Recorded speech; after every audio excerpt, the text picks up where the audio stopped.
Yo, what's up, everybody? Welcome to Tricky Gym. Another day here on planet Earth. Let's go.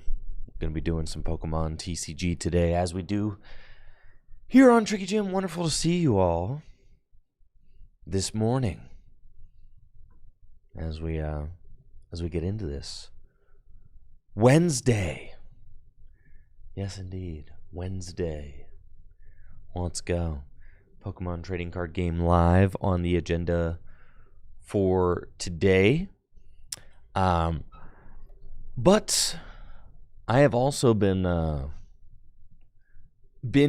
thinking about Gym Leader Challenge lately. Is like something that's been on my mind because I had planned to do a first to 10 wins conquest against Chris, the winner of the Team Rocket set. Yes, the Destined Rivals 3K. The Friday before our upcoming 6K on, March 27th and 28th? So it would have been March 26th, that Friday. But Chris says that his cousin's wedding is that day, actually. So Chris will no longer be able to make it. So I'd been kind of practicing for that because that would have been epic. Honestly, I feel like a first to 10 wins conquest and Gym Leader Challenge, that's like such an epic challenge. I was really excited about that. But now Chris can no longer make it for that day. So I'm still thinking about my decks. I mean, we've like rescheduled rain checked for like the following 3K, which will be like later in the whatever the next set is, that Greninja set. That's let's see. This one, right?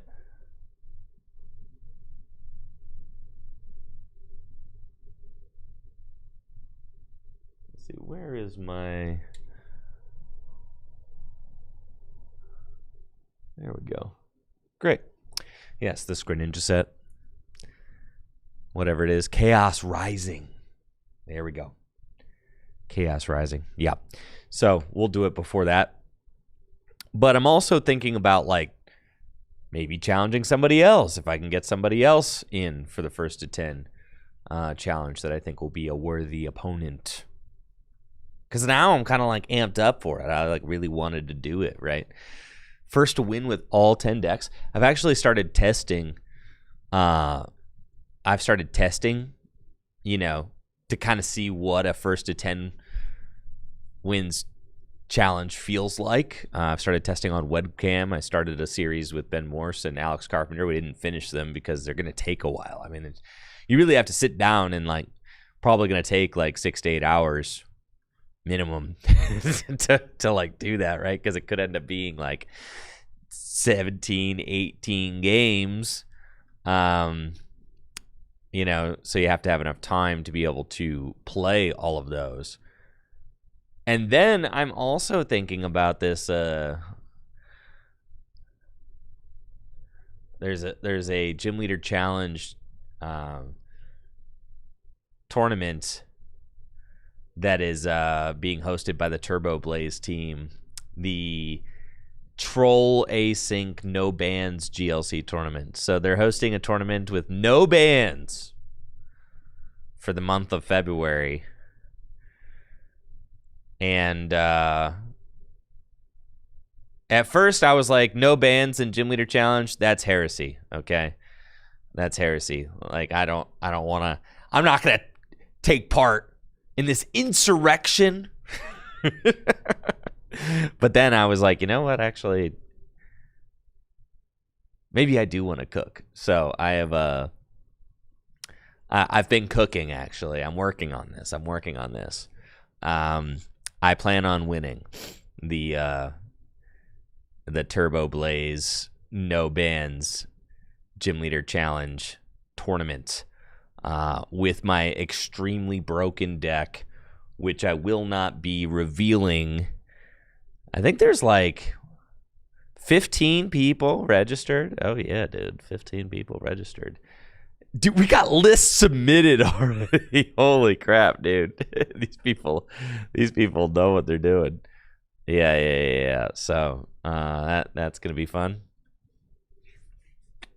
Tournament's in like 5 days, and it's still got 15 people already. So that's pretty cool.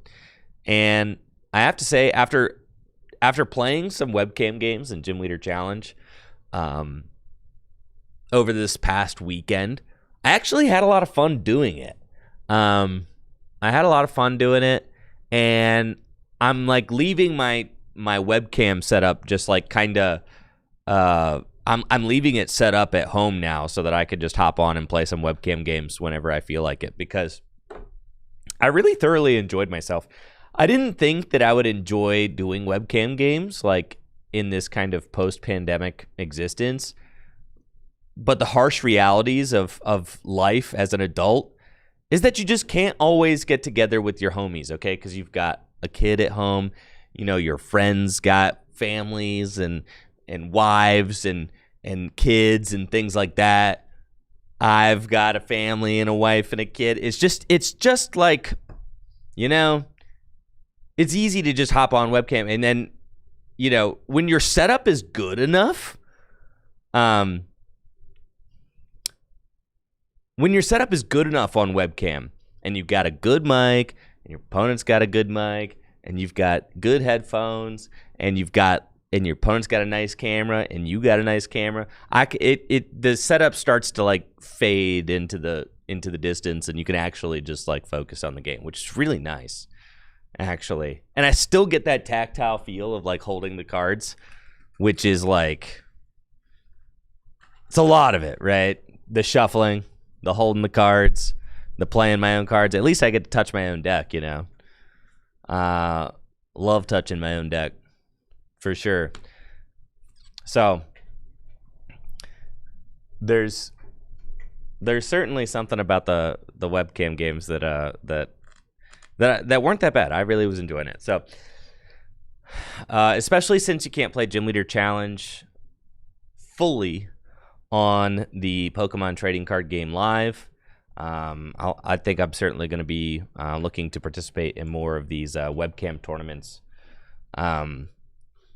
for Gym Leader Challenge, because I want to play more, practice more, get more. I feel like I'm very in tune with the format. Like, obviously, I commentate over it all the time, and but I don't get to play at my own league, is the thing, right? So like that's always the thing that kind of bothers me the most about all of this, is that I just want to play. I just want to be up. I just want to participate, right? That's kind of like the saddest thing about my existence as a content creator, is that I can't just play, right? That's a job that I have. Like, I love the job. I've got the best job in the world, but but I just want to freaking play, I just want to be a gamer who shows up to League and plays. That's what I want, I just want to be one of the group. That's all I want, is to be one of the group that just shows up to League and plays. I really, that would be ideal, but it's just is what it is. I just have to watch from afar. Yeah. I'm like Squidward looking out his window at SpongeBob and Patrick. It's literally that. It's that, but it's me watching the Gym Leader Challenge leagueies like have fun playing and competing for badges every week. I'm like, that's nice, man. Sure looks fun. Sure looks like a lot of fun, man. Yo, thank you, DTA Dancer, for that Prime sub in the 48 months. Thank you, Twin VXS, for the Prime sub in the 56 months. Yo, what's up, everybody on YouTube? Thank you, Totodile Dundee, for the love on the content that I've been making. I appreciate that. The Rocket Cube's a lot of fun, yeah, for sure.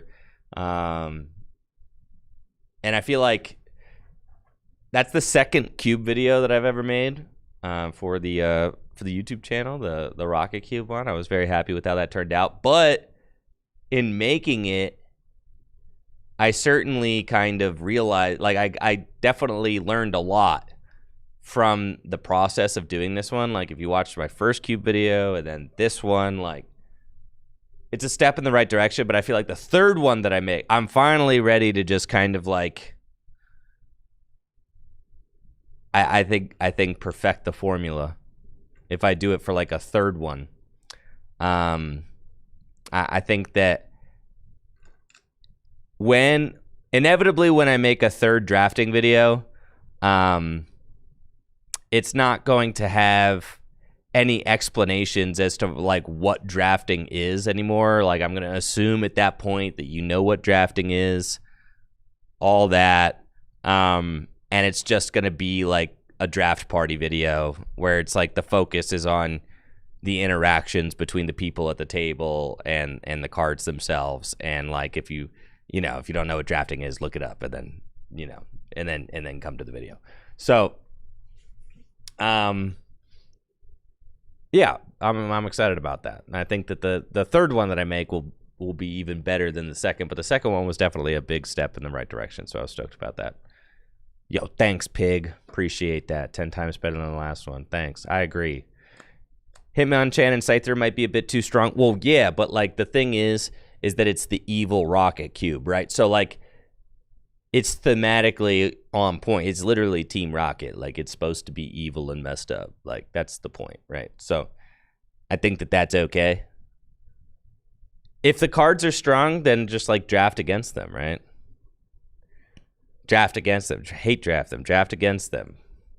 Right? Like there has to be a meta has to form. So the thing about the Rocket Cube is that it's like thematic, right? So I don't want to like not include the coolest rocket cards from the time. Like just include those suckers, bro. Like it's cool. Just the meta will form. People will realize which cards are the best. It's like the format can't be perfect because I'm using thematically all the rocket cards, right? So like it's only going to be it's not like if I were using cards from all, I'd be able to like get things more closely to perfectly balanced. If I was using the entire card pool, but even when you use the entire card pool to build a cube, you still find that imbalances exist. And then you get to the point where like, dang, I wish I could design my own cards. It's like it's a never-ending like tunnel. Zach wants to know, when will tabletop streams be back? Love me and Jesse bickering while we play. Yo, all right. I've got this new idea for tabletop content with me and Jesse. It's coming soon. I placed a big order on eBay for like all the Japanese singles that I need in order to build the decks. I think I can actually tell you, Jesse's going to EUIC. So I think Jesse and I agreed that our next tabletop streams will be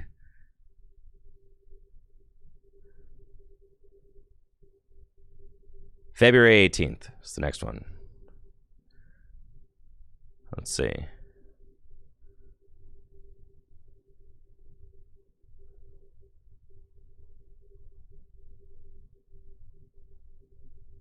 Yeah, because Jesse's going to EUIC, so one of these weeks he's not available.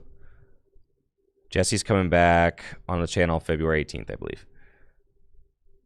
Yo, what's up? Buildosaurus with the raid. And thank you, Cash, for the raid as well. Getting the stream started. Appreciate that. Thank you, guys. Welcome, welcome, welcome. But yeah, Jesse will be back in the middle of the month. Tabletop streams. But we're going to be practicing post-rotation tabletop content. So Jesse's not going to do any more tabletop content for this format. And I'm sorry it's been so long since I've had Jesse on. I do apologize for that. I mean, obviously, like the holidays and Christmas and all of that and everything.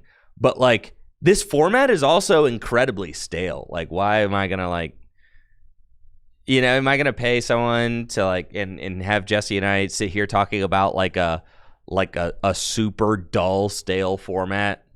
We could work on one of our challenges for sure, but I've just been working on other challenges. Like we could do a different kind of like different kind of tabletop gameplay for sure, but the format is just incredibly stale, right? So So I'm going to be having Jesse on stream to do post-rotation content starting in mid-February. Obviously, rotation doesn't happen until like April. So, yeah, I am excited for the new format. And I've got this new idea. All right. I'm going to give you guys the pitch. You guys are getting the pitch, okay? So, the way that I've done tabletop content and deck profiles historically, okay? I'm over that. Now, obviously on my channel, I used to do TCG Live, like gameplay, where it was like you show off the deck, you play 3 games, whatever. That's like that's just what every TCG Live TCGO creator does, right? You show off the deck, you play a few games, that's it. So I kind of like kept that structure when I stopped making TCG Live videos and started just only doing tabletop videos. Like, I mean, we got like, the Kangaskhan and the Venusaur and the Lucario and the and the Enzoric video. The Enzoric video is actually like my most watched tabletop like deck profile video ever. So that was pretty hype. And it's not that these videos haven't done well, like they do fine, right? I mean, we're getting like between 20 and 30,000 views on most of them. Some of them, I mean, this one's got like dang near 50. Like this one's got 70. Like that's pretty cool. Like I see, like there's definitely some positive, like, and as the format gets more and more stale, like people don't care as much. There's definitely some positive,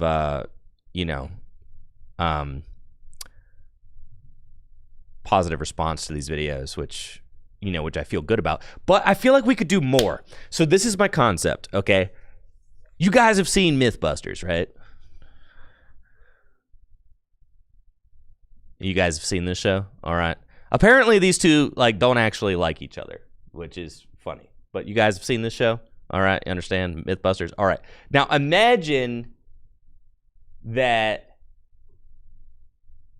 it's not Mythbusters though. It's Deckbusters. Okay. All right. Conceptually, it's Deckbusters. And instead of these two guys, it's me and Jesse. Okay? It's me and Jesse. And what we do is every episode we have a hypothesis. And the hypothesis is a deck. It's a new deck. Maybe it's from a city league in Japan. And what we do in the episode is that we test out the deck to see if it's good or not. And if the deck sucks, then that's the conclusion of the episode, is that, the deck is busted, not, derogatory busted. Or is the deck good and has some promise? Maybe not as good as people say. But regardless, all of my past videos have pretty much been to have the goal of making a deck look good, right? Yeah, that's basically been the goal, which is like somewhat,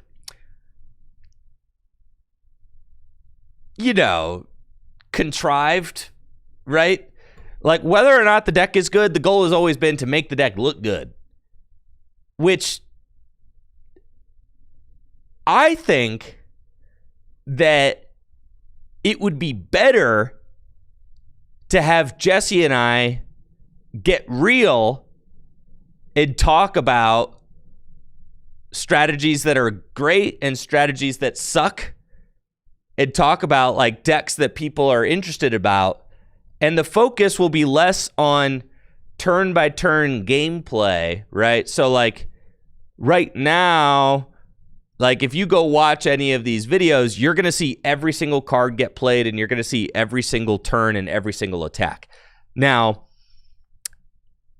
I think that it will be more entertaining and more watchable if Jesse and I test out the decks versus like a variety of different strategies, see what works, see what doesn't, we can in the middle of our gameplay, we could even be like, yo, I think I have a hypothesis that I think that the deck will get stronger if I do X, Y, and Z instead of this, and then we just change it and try it right there, right? And I think that it'll be more watchable and digestible if the gameplay is like kind of summarized and truncated, where maybe you just show off like the major inflection points of certain games, instead of showing off a game in its entirety. And for people who like watching my tabletop gameplay turn by turn in its entirety, well, you can always go back and watch the live stream of like me and Jesse playing, right? So like if you want that turn by turn, the full game experience, you could just always watch the live streams, because that will have every single turn and every single attack and every single stuff, right? And if you want an idea of the kind of like truncated, summarized gameplay that I'm talking about, like somewhat of the kind of thing that I'm doing in my draft video, right? Like in the draft video, it's a 7-round tournament. We play a round robin tournament, but I don't go through each game like turn by turn. I kind of go through more rapid fire, like, all right, in this game, things start out slow, but we go X, Y, Z, bang, bang, bang. Here's the big attacks. Boom, boom, boom. Here's the major inflection points. Boom, boom, boom. Right? And then you cut to somebody talking about what happened. So the gameplay doesn't like drag on. You know what I'm saying? So that's the concept for the new videos that I want to be making with Jesse. It's like imagine it like a TV series. Deckbusters. Surely there's got to be a better name than Duckbusters, though. It can't be Deckbusters, bro. But also that name. Thank you, Cargo. I appreciate it. There has to be a better series name than Deckbusters. That's what Deckbusters is fire. We'll get the click. I think it kind of has to be Deckbusters, right? Because it instantly kind of cues the viewer into like what the vibe is, right?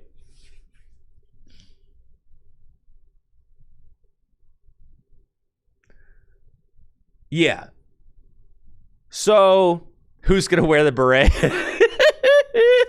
Does it deck? Yeah, like literally, does it blend or whatever? It's like that concept of a show, right? And the fake Mythbusters logo needs to be a series. That's what I'm saying, right? So like, I think conceptually, it's kind of fire, right? Like I think that sounds great, and I think that I actually have like the technology, the cameras, and the know-how to be able to like pull it off. Whereas maybe years ago I didn't, but I feel like I'm starting to get to the point where I could actually pull something like this off and make it fun and watchable. So yeah, 2026.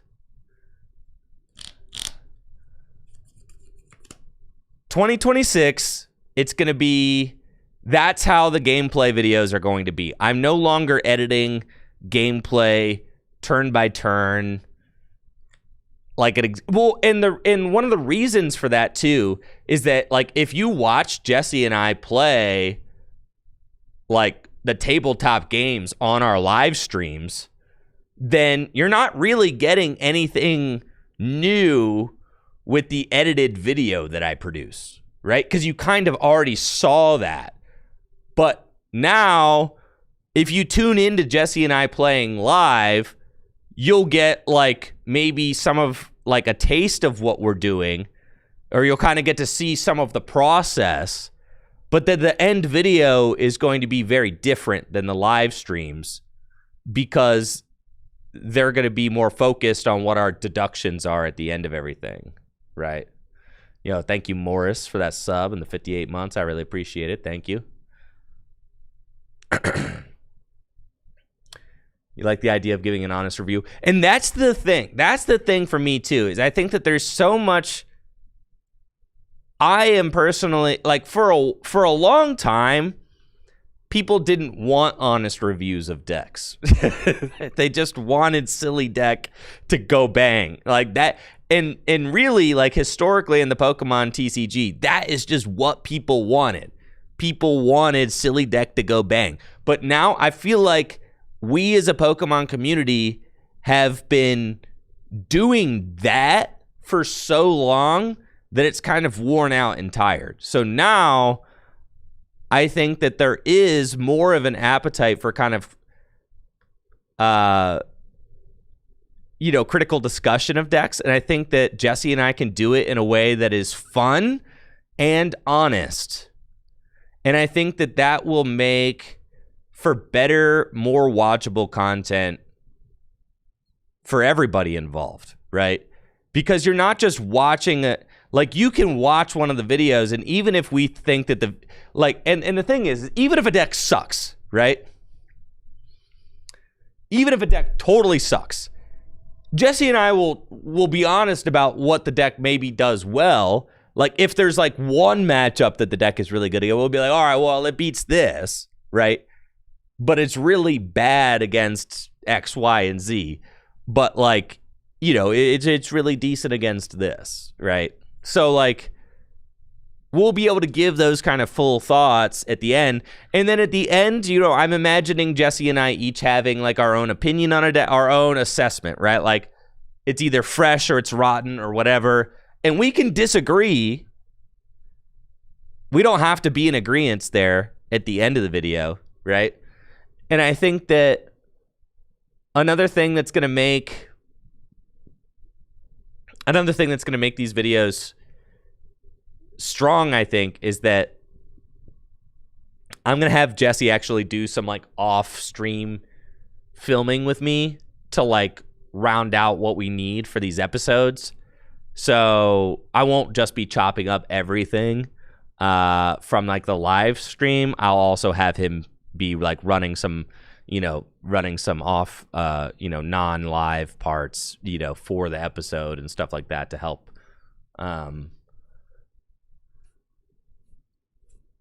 If this is a series, can it include a pin board of where the deck ranks, like at the end of Top Gear episodes? It would be nice to kind of, like, have some sort of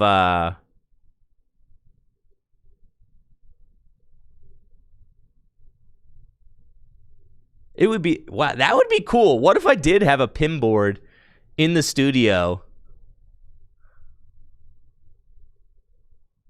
that was just a tier list, and, like, every deck that we ever every deck that we did, we, like, kind of each had our own little ranking. But then that's the thing, is, like, what if Jesse and I disagree?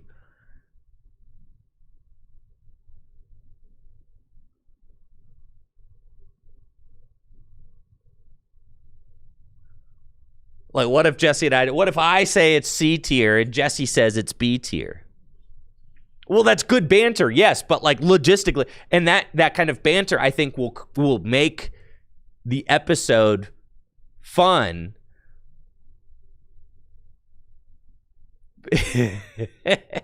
But we need a rule for resolving that. Just make a digital version for. You don't need a physical pin board. Dude, I'm all about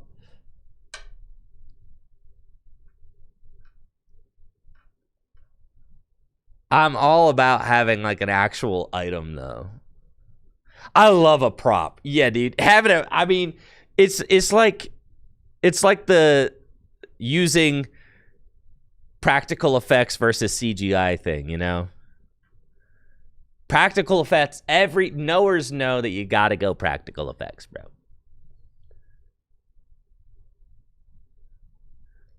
I am gonna have to start binging Mythbusters so that I understand the flow of the show and get some more inspiration. Yeah, I'm gonna have to start binging that.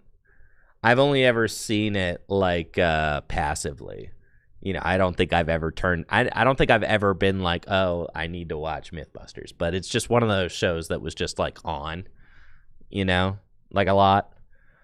Disagreeing does make for fun content. So then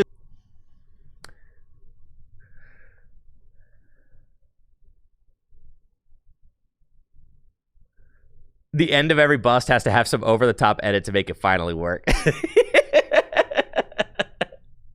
Right, because that is what they do in Mythbusters, right? They do something really stupid to like make it actually work. Yeah.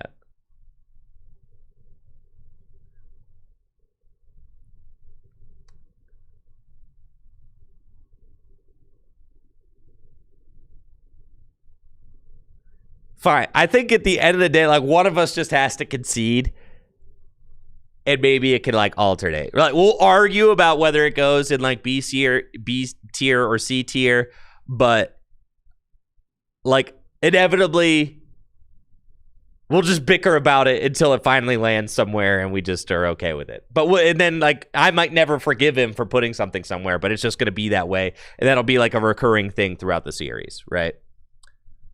So, yeah, that's fine. That's fine. Yeah, that'll be fun. Okay.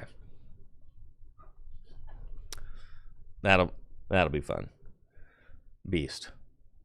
So,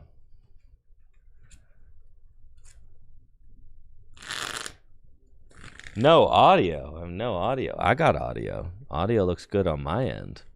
Is it just YouTube? The audio's gone on YouTube? All right, what about on Twitch? Is my audio still here on Twitch? I think it's just you guys on YouTube.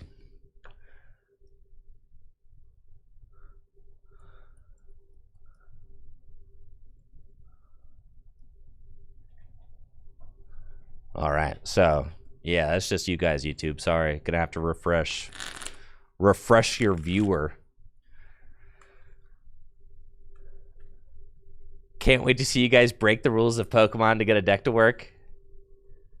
That's it. Okay, so then I guess we kind of have to decide like how silly we want to get at the end. I think that makes it kind of fun, right? Like, what if? All right, what if like you didn't have? What if you didn't have to obey the rules of evolution? What if you played your Ethan's Typhlosions like they were basic Pokemon? What if you could play your Quilavas like they were basic Pokemon? Would the deck be good then? Like that kind of stuff, right?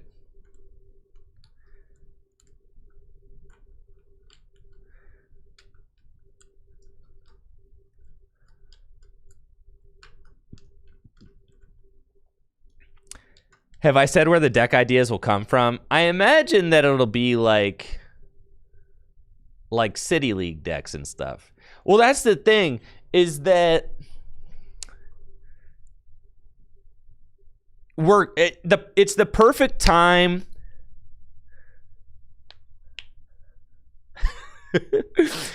It's the perfect time to start this series because we're coming up on rotation, right? So there's a lot of new strategies that are going to kind of, things are kind of in flux in the coming months. And basically, I got the kind of idea for this conceptually because there's all these new decks coming from Japan, right? And there's kind of this hunger to know if they're good or not, right?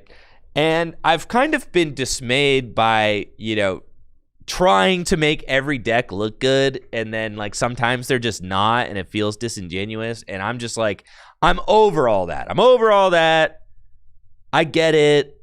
That's just kind of what the Pokemon community wanted for a long time. That's kind of just like what we did. But I think that giving like, I think that just like giving new context to that kind of old beaten down formula in the Pokemon community, I think it'll be a ton of fun. And I think that I have the equipment, I have the setup, and I have And Jesse and I have the rapport and the know-how to be able to pull it off. So, another thing. Oh, that could be cool. Like at the end of the episode, you could be like, if a deck is like sucking, right? You could add in cards from the expanded card pool too. You could be like, all right, well, what if like. You could be like, what if it had like Versus Seeker? Like, what if we gave the deck Versus Seeker and like, and all that, you know? Well, what if we let the deck use any card for the expanded card pool, right? Yeah, I mean, there's silly stuff. I don't know if silly stuff like that's kind of funny at the end, I think.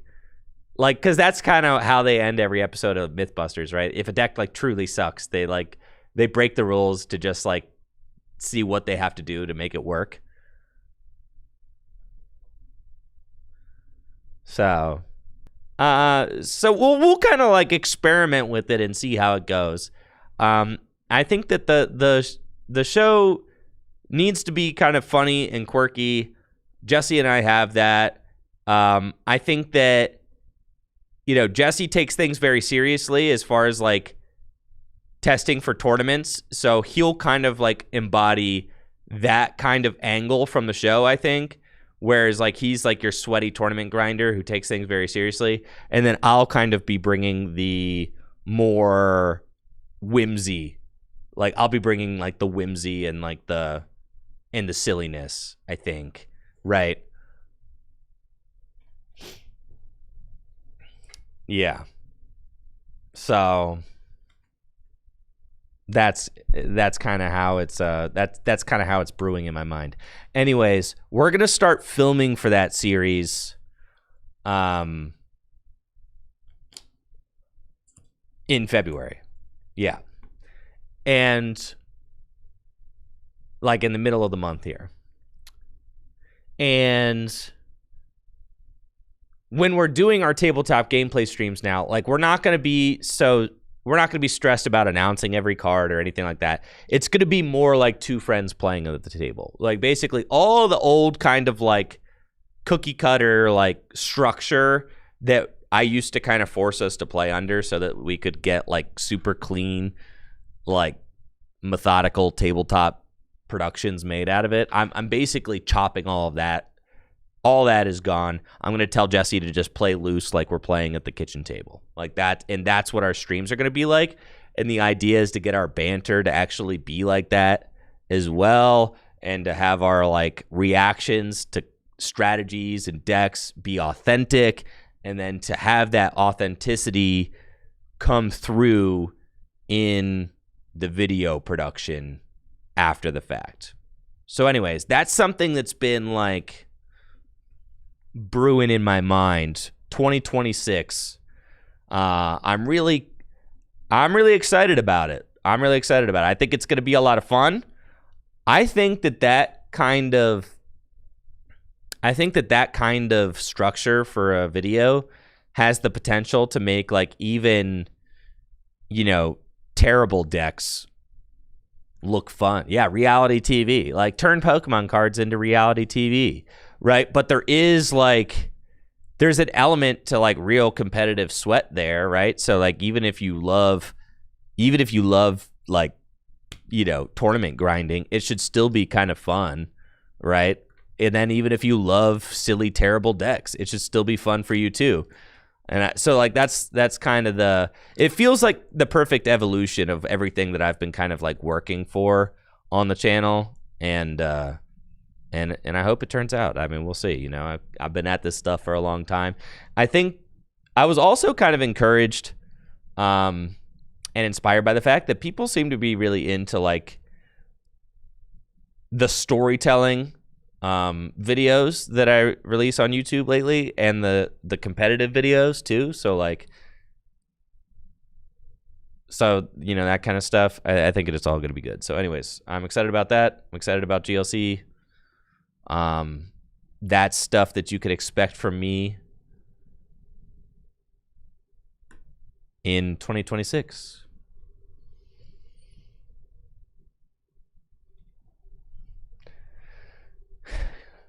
Yeah, Triven. Yeah, I think that. I do think that. Yeah, Pokemon. It's tough, right? Because the Pokemon viewer base on YouTube, it's like a lot of it's collectors, right? A lot of it's collectors. So like, you're not engaging with like any of the collectors. A lot of it's like video game based, you know. So like, you're not engaging with any of the video game. It's anytime you're trying to like, you can't just copy what other games do and apply it to Pokemon TCG YouTube, because Pokemon TCG YouTube is just its own little beast. It's its own little thing. It's not like Magic. It's not like Yu-Gi-Oh! You can't just take what's successful over on those games and import it into Pokemon. You just can't. It's not. You could take inspiration, but like,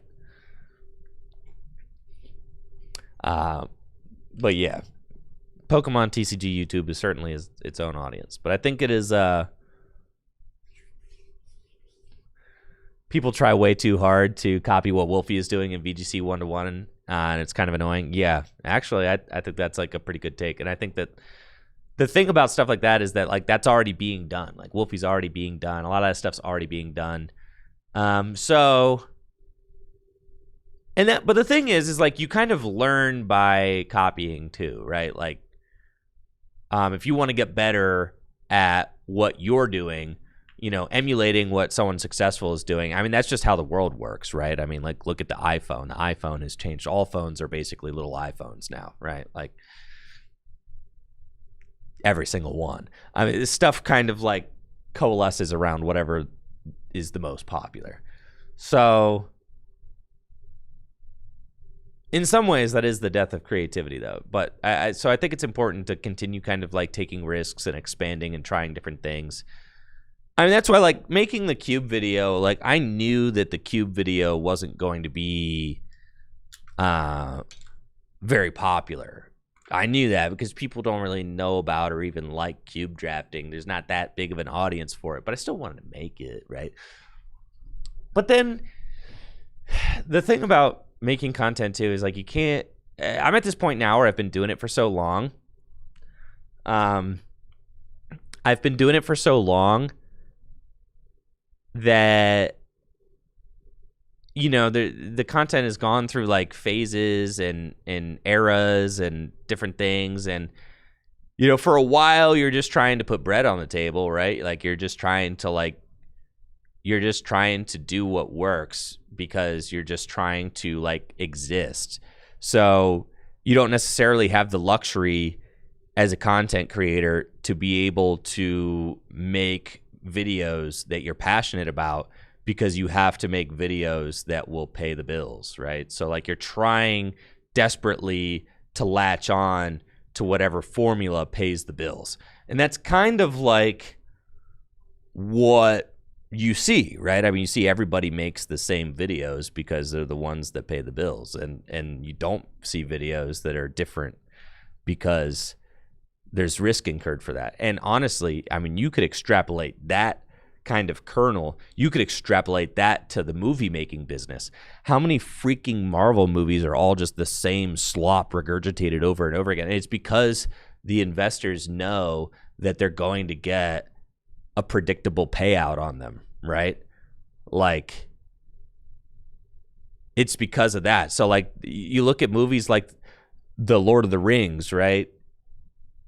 To me, the Lord of the Rings trilogy is such a masterpiece, dude.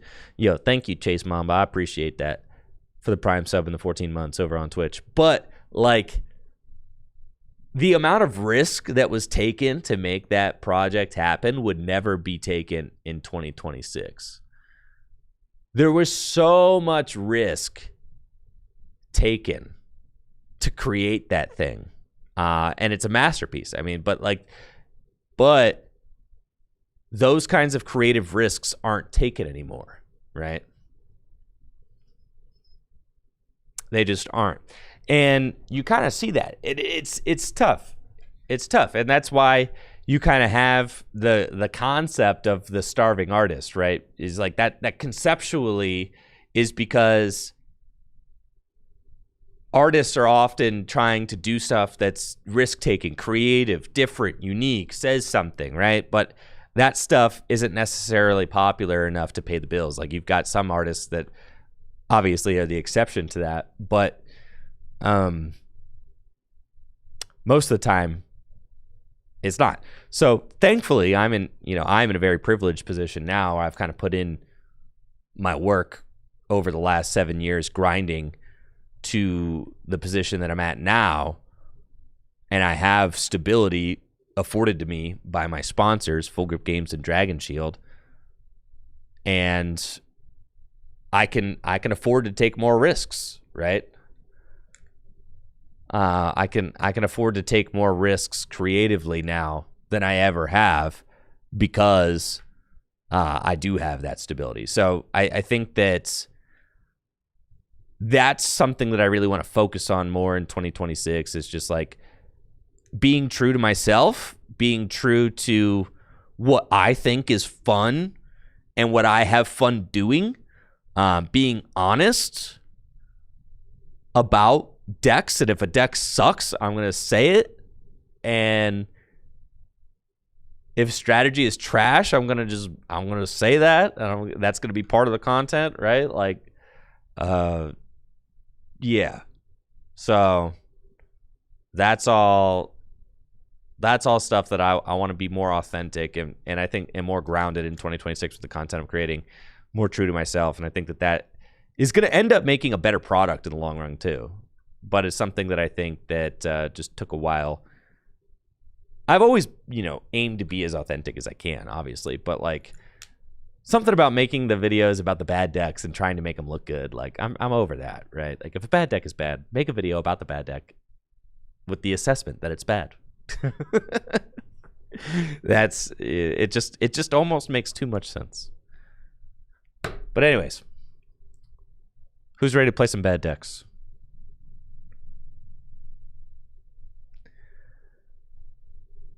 What is like, what's even worth doing from Ascended Heroes? What are we into?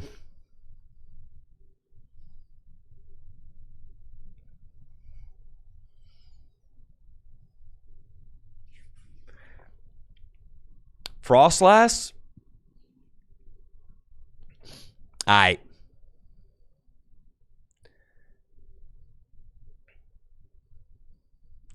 EUIC format? Dude, I do not care about no EUIC format. Oh yeah, man. We've got the Festival Lead. What is this? Oh yeah. Yeah, give me that.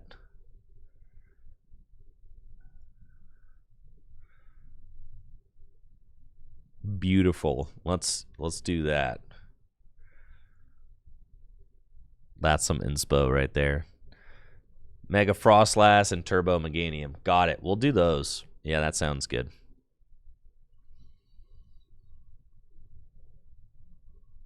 Mega Charizard Y. I was looking at Mega Charizard Y.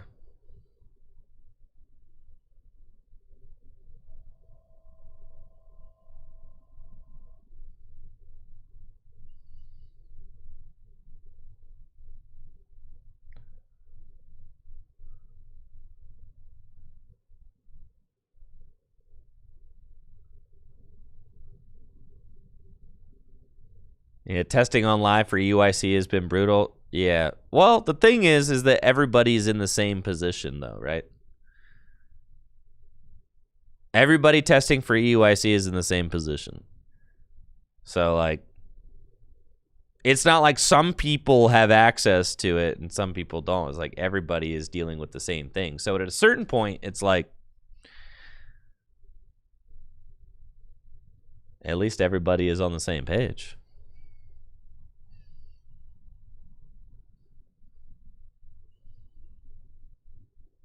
What's up, Dragonbane on YouTube? Hello, hello, hello. All right.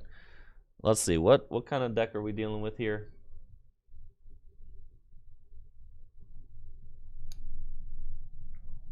I need to figure out how to put like a drop shadow behind like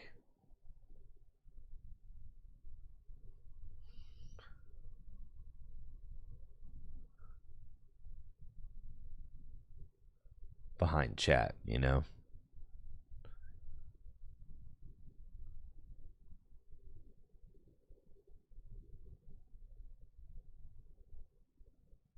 What if we did like this? Dang. That's too goated. Wow, looks gorgeous. Okay. That seems fine. I literally took a screenshot of my desktop, so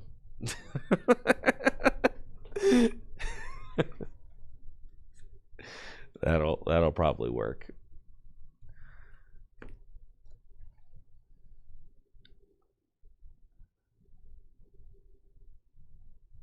Yeah, something like that. Nobody actually needs access to that space, right? I don't think so. And that goes there. Do I want to go first with the Frost last deck? No, I think I want to item lock.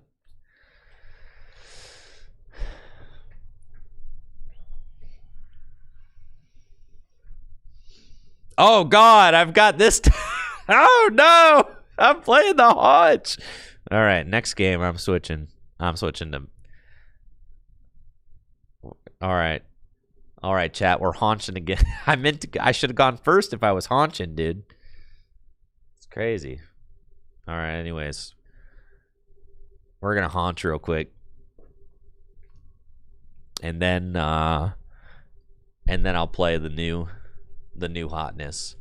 I'm up against Goldengo. I should be able to beat Goldengo for sure. Right? And I should.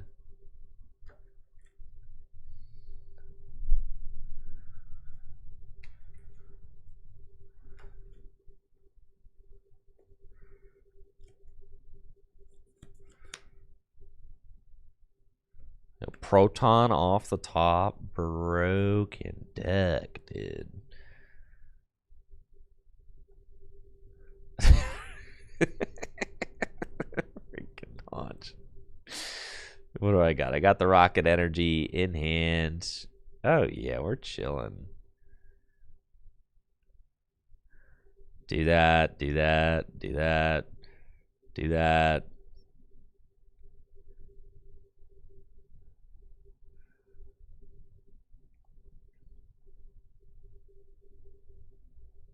Okay, that's fine.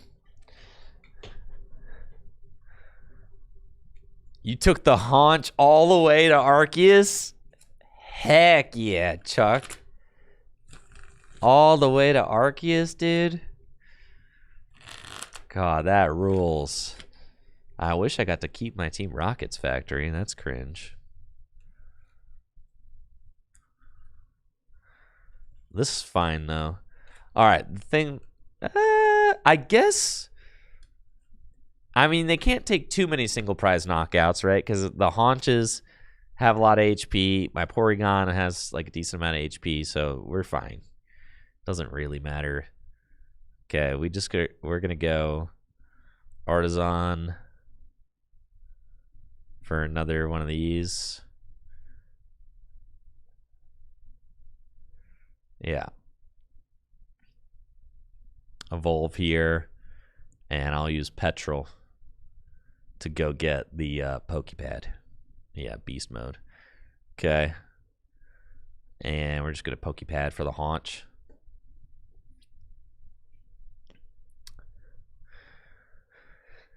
You made it to 1600 with Mega Dragonite Greninja? Holy smokes.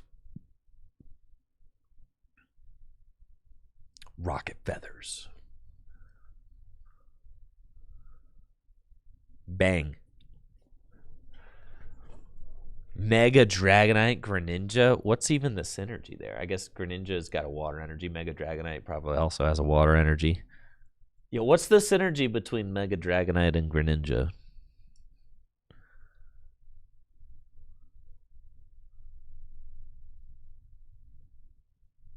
Yeah, what is that synergy there?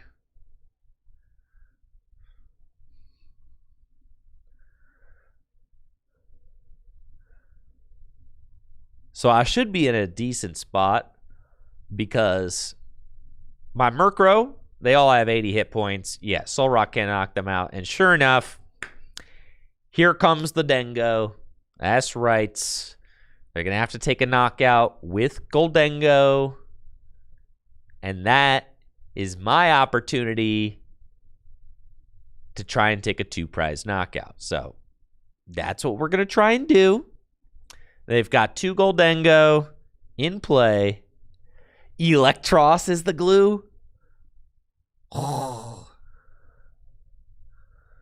Just a 1/1/1 of Greninja. Use the Eels to power up Mirage Barrage and Dragonite to get active. Holy smokes. Okay. Let's go, gamers. Let's go. Do you guys think I'm hitting this knockout? You guys believe in me, right?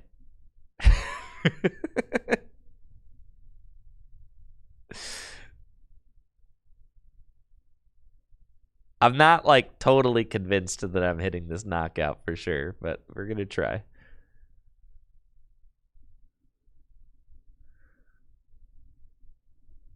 Well,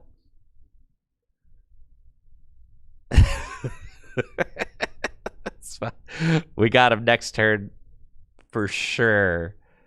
Okay. So we missed the Haunch Crow. Classic. But I've got plenty of supporters. So that's fine. I will just simply pass.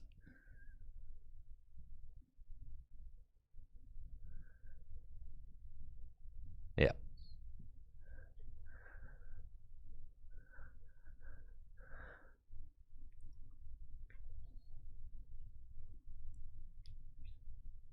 Erica's Vileplume?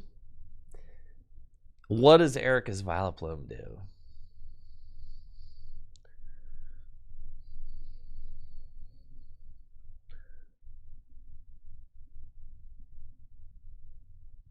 Why is this card good? It does 160 damage.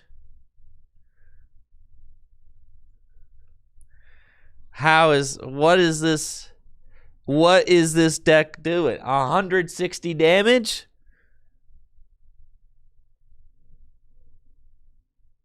And sleep?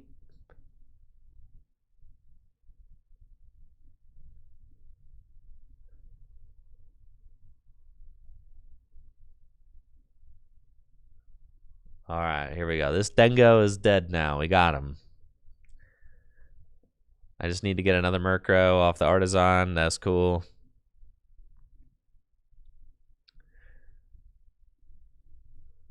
Okay.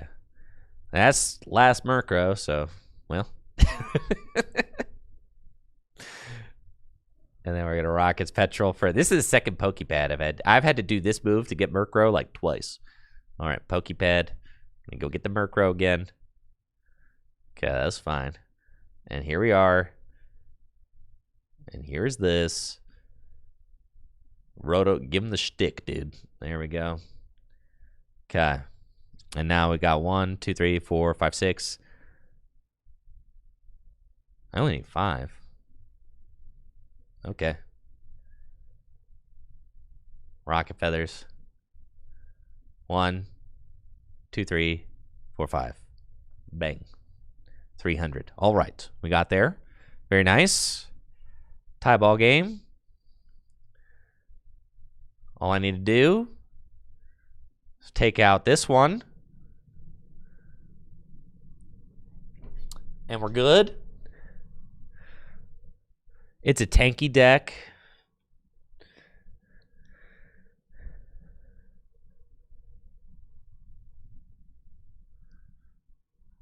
I'm not convinced on the Erica's Vileplume strategy. Though I remember there was a time...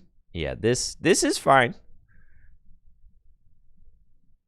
So long as they don't... Let's see. So long as they don't... No, they can't Turo up the Goldengo. They will need to use that, so that's fine. I'm still in an okay spot. We just don't want to give them another cheap prize, so we're not going to.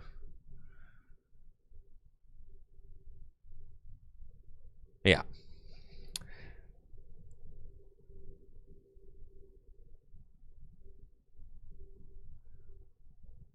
That's fine.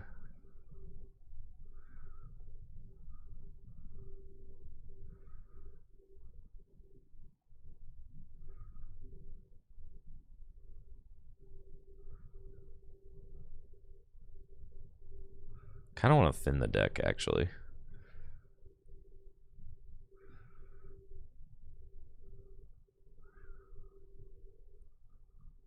It's good. That's good. Now, the problem is, all right, so they go, yeah, well, we can maybe still do it. Yeah, all right, let's Rocket Feathers. Because I only have to discard 2. I think I still am chilling. Even if they gust and knock out my Porygon with Goldengo, I think I still win.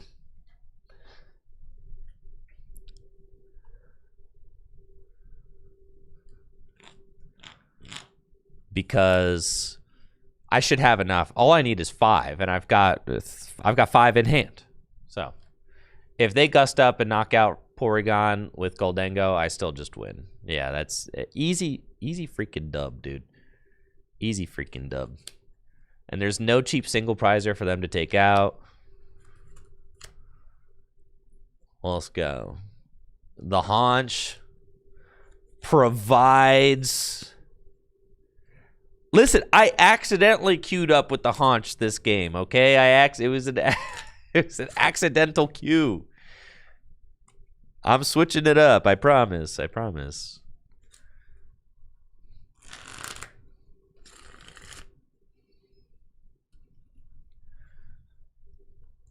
God, dude, my no bans GLC deck is so crazy. I can't wait to debut this sucker for one tournament. I've been working on it.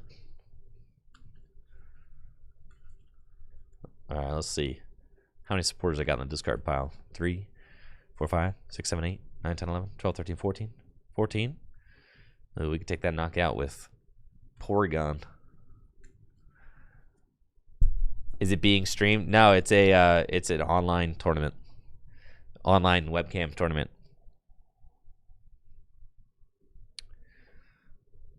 I take the win with Haunch.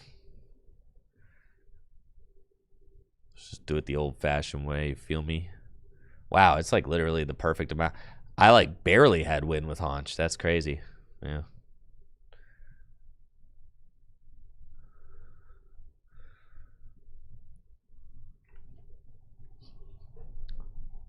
Am I going to EUIC? No, I'm not. My next tournaments will be probably Indianapolis, if I can get signed up for it. My next major. The one thing that I have determined from the no bans GLC testing, though, is that the bans are 100% necessary to have.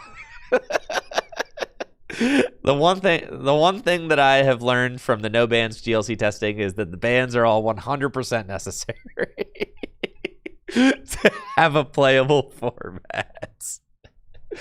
Yes, I have come away from the experience more vindicated than ever.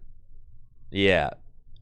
It is going to be funny to pop off on people, you know.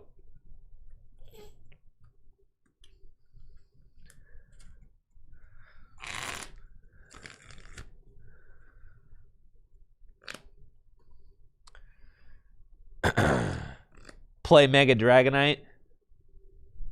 How far did I run today? I didn't run today. The weather sucked. I need to get back into running.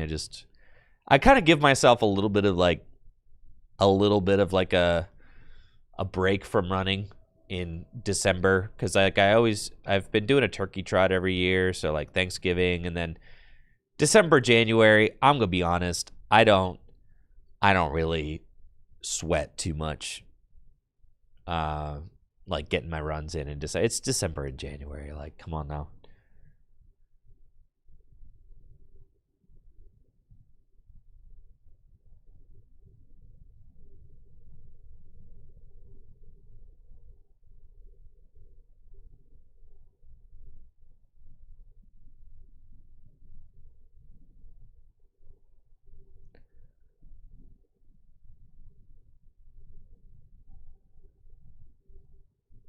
Okay.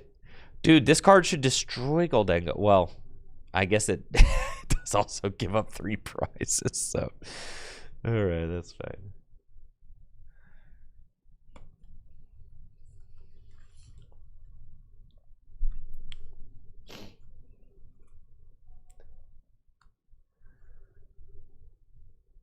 Yeah, I was gonna say, Luna, I'm curious to see what you're brewing up for it.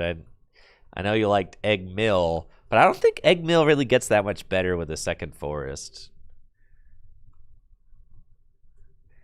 Now, if you guys are interested, if there's anybody interested in Gym Leader Challenge GLC discussion, there's excellent new Gym Leader Challenge podcast, Gym Leader Chat Lounge, over on Morse Makes YouTube channel. The Gym Leader Chat Lounge podcast. They do a fantastic job. And yeah, I just listened to their latest episode yesterday while I was working. And it was awesome. They give some really good takes, so.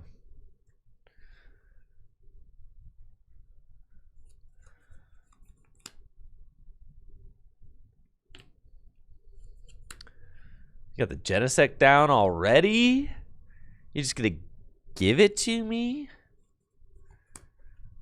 All right.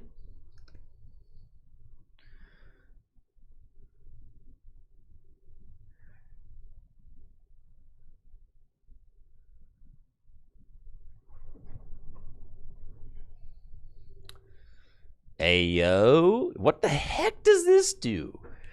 Discard your hand. You cannot be serious with the Larry's skill. You cannot be serious.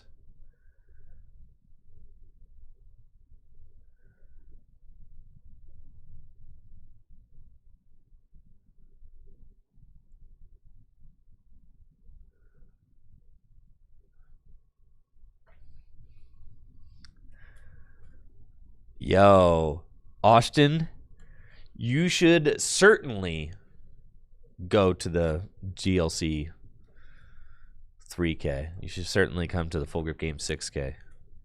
Definitely. Dude, I didn't realize that when you itchy paw on your opponent, there's this whole fart. The fart animation is it's all over their hands. That's so sick.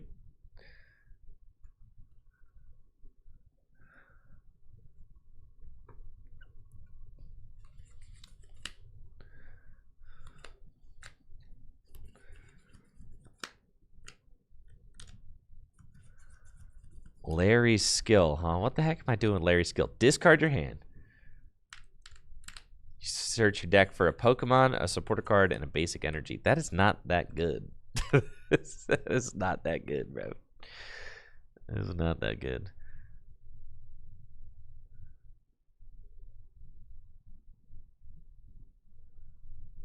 All right, Pokeped. Let's see, what are we getting into here? What's this deck even got in it? It's got counter catchers. It's got a Devo. All right. Yeah, let's get a little of these out.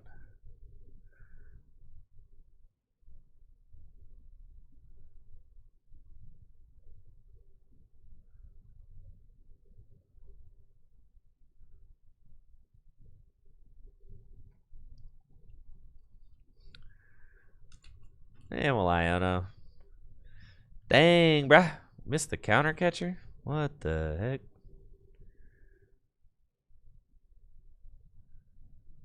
Cringe, dude.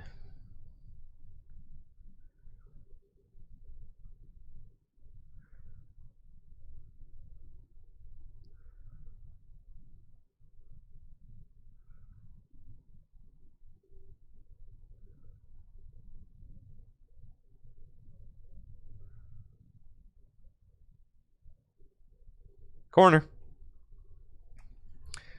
I guess if I corner the Soul Rock, they can't actually knock out Maractus, so that's kind of cool. Okay, not bad. Not like the worst. Yo, Dill Daddy Supreme with the 300 bits. Yo, thank you, thank you. And what's up, Buildosaurus? That raid, appreciate that. Thank you.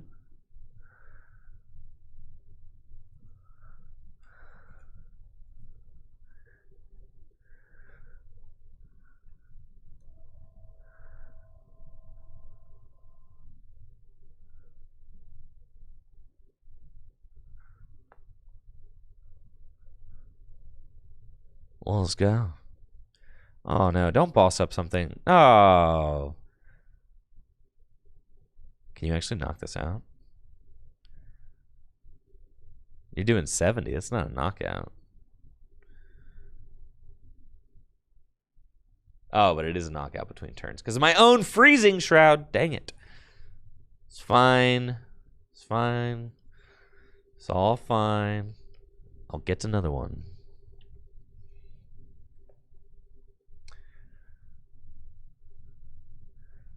Yes, I do plan on Maractusing their Genesect. Yes, that is the concept that I'm going for here. So I got a backup monkey right here, friend.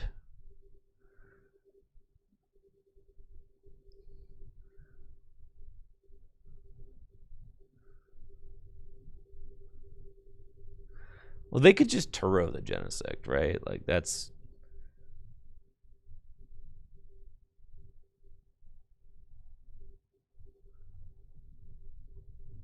kind of annoying.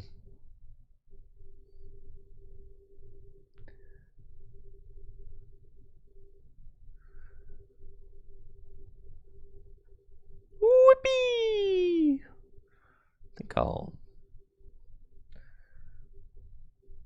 hit him with the itchy pollen, dude.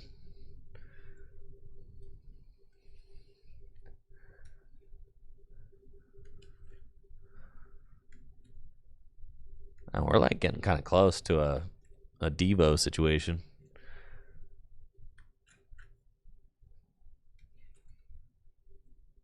This matchup seems kind of free.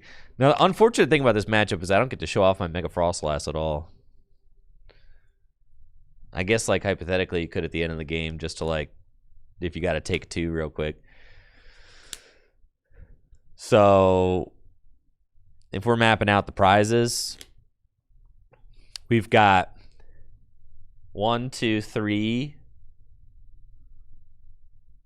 4. The Lunatone will eventually go down. Dude, the Bravery Charm is not doing what you think it's going to do on that Goldango, friend. No. So sorry.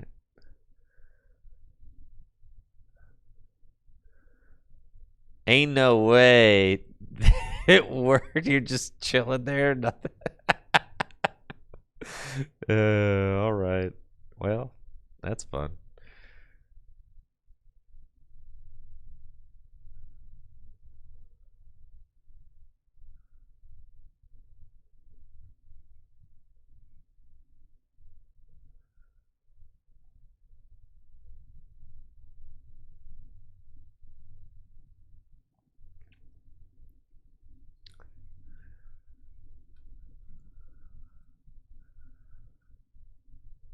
Okay, so now kind of ready for the Devo, and then I can just win the game. If I take those 4, I can just win the game on Genesect, basically. They've got 4 prizes left. It's a lot of prizes left. I should put the Devo on the Mega. That would be kind of funny, I guess. Because hypothetically, they won't be able to knock it out. Oh, my opponent is having such a good time. Can't you tell? They are just loving it, bro. They are loving it.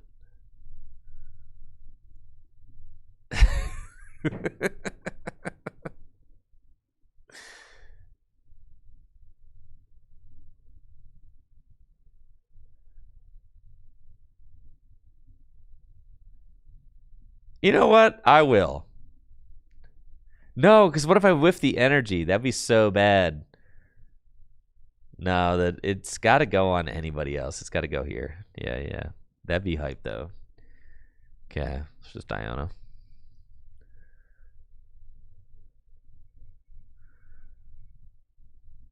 Oh, I need more damage here. Yeah. Well, how much more? 70. Oh, it'll save them when it... Yeah, that's right. 50. So 90, 70. It needs to be 30. That's fine. I got monkey, dude. Yeah. We're chilling, bro. Yeah. We got it. We got it. There we go. That'll do it. All right.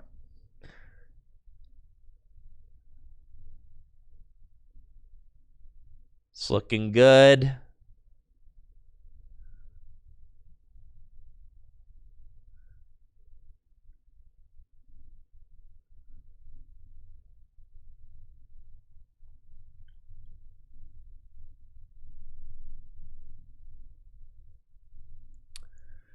Beautiful.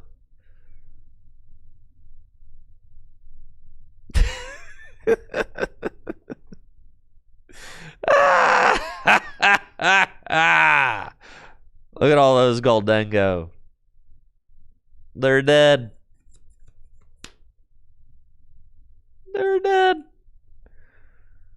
Just like that. I'll take my 3. Thank you very much.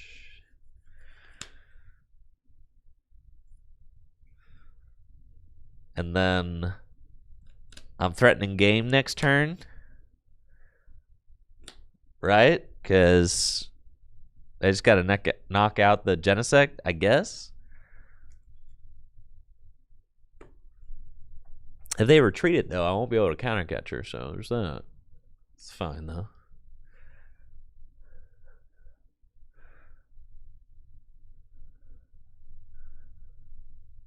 They got the Turo? Bruh. The problem is that I can't... Maybe I think putting this into play was troll, I think. That's for sure.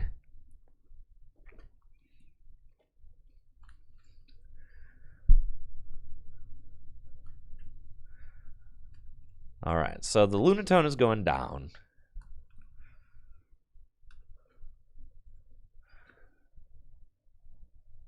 We know that. Got Bear.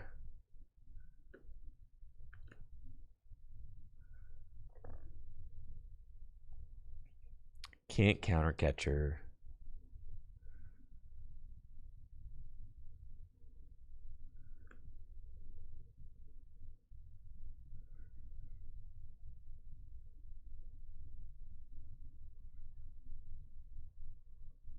Definitely need the energy there.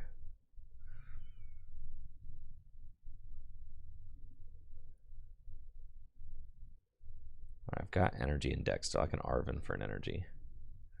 Okay, so we'll probably do that. Because I need to be able to move that damage off the Maractus. So we take Charm, Vessel.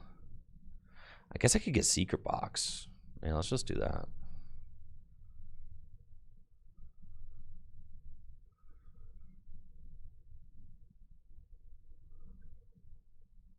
Okay. Yeah, I'm gonna stall a turn with Maractus for sure. Look at Secret Box here. Go get Vessel. Or, yeah, we can get Vessel. Charm, Artisan, Iono. And then I feel like I actually need that card. Get these. Charm there. Do that. Adrenabrain.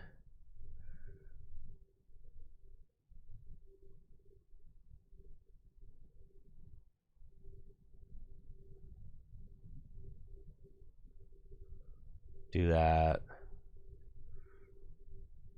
Okay. And then we'll corner this thing for 40. That's pretty cool. And then a Lunatone gets bopped, right? And you can't retreat. My Maractus got 160 hit points. Yeah, I shouldn't have ever put this Frostlass into play, that's for sure. This was troll. This was just troll. It's just a new card, so I wanted to have it into play, but I wanted to attack with it. But all right, now this next game, this next turn, what I should be able to do is I should be able to knock out the Soul Rock with Monkey and then knock out whatever they promote to win. So, yeah, this deck's kind of crazy. You don't even need Grimmsnarl anymore. Just do the monkey stuff. Why is this deck playing Larry's Skill? Can anybody answer me that question? Why does this list have Larry's Skill in it? What are we doing with that card?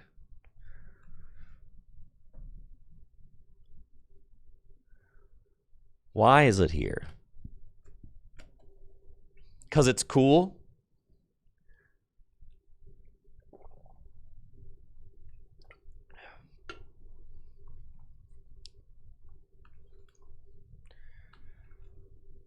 I have to admit that this is annoying. All right. Wish you wouldn't. But whatever.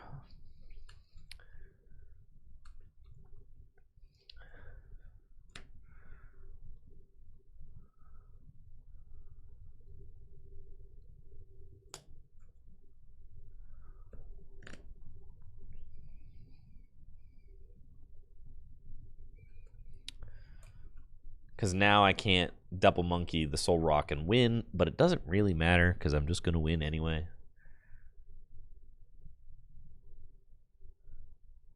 Oh yeah, I got Iron Bundle in here. Card's crazy.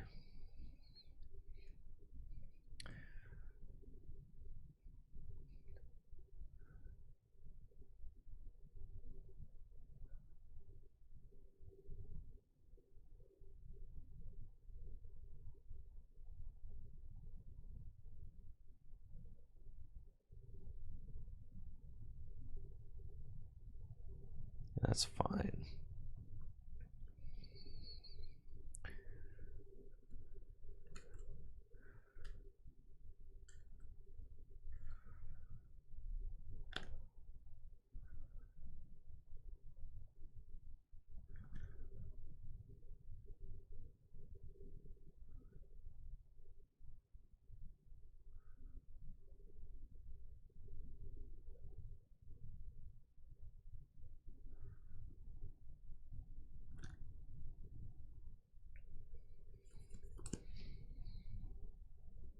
Wait, I could have just won. Oh, I'm not very good at math. I'm sorry, guys. I failed. I thought I wasn't taking that knock. I thought I needed to double monkey that thing. I don't know. I was tripping, bro. I'm sorry. All right, we got it this time. It's fine though. We're chilling. We're chilling. We still win. Yeah. I could have won. Yeah, I had game. I just did. I thought I had to double monkey the Soul Rock to knock it out. Yeah. I messed up. For sure, I messed up. I thought I had to double monkey. The math. 30 damage did in fact get there. That's crazy. You're telling me that Soul Rock had 80 damage on it? That's crazy, dude. That's crazy. I thought I was 10 short. Whatever. It's fine.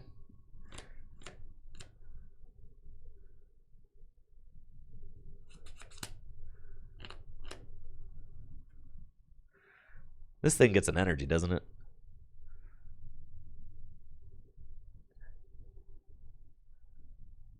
Super Rod top deck like a boss, dude.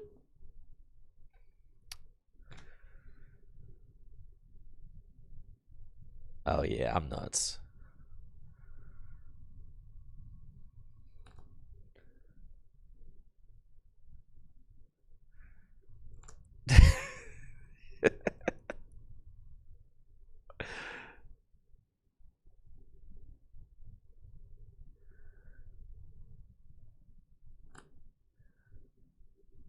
I still am not winning, right? I'm not winning? No, because they only got 2 cards in hand, so that's fine. Gotta make sure we do this. I only have 1 prize left to take. Do I win here? 90? Oh, I win here. All right, we're chilling. We just win. That's it. Game over. Yeah. All right. GG's. It's over. Thank God. Listen, first time playing the deck, we win. We got there. This is the first time I've ever played. I never even played just Frostlast Monkey Dory before, all right? Now, I learned a lot that time, though. Like, don't put the stupid Mega into play. That thing gives up 3 prizes. You got to be careful with that.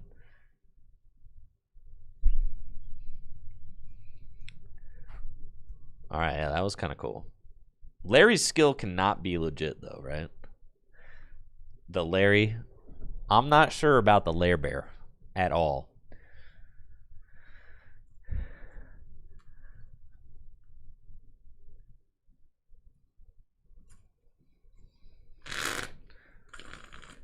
Larry's skill is busted. Supporter. Pokemon. Basic energy. Really? Really?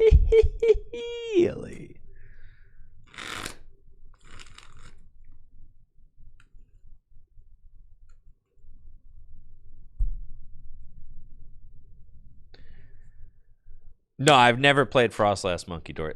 There's a lot of decks I've never played. Listen, I was kind of taking a little bit of a hiatus this past like year and a half. But I'm back on my grind set now. Listen, I got unfinished business.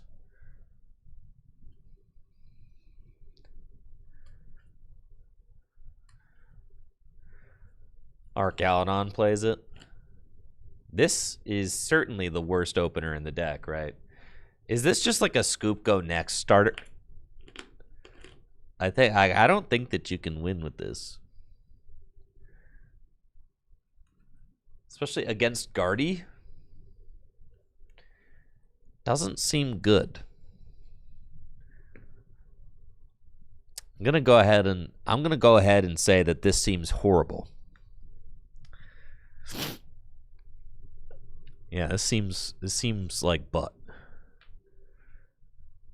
I'm gonna have to try and out-monkey them.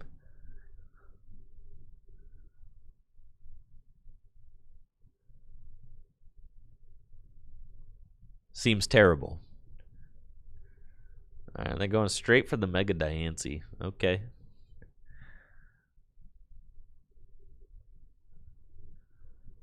Artisan.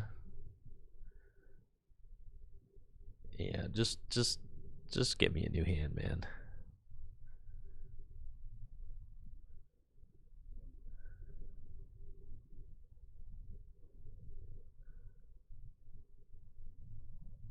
Man, Larry's skill.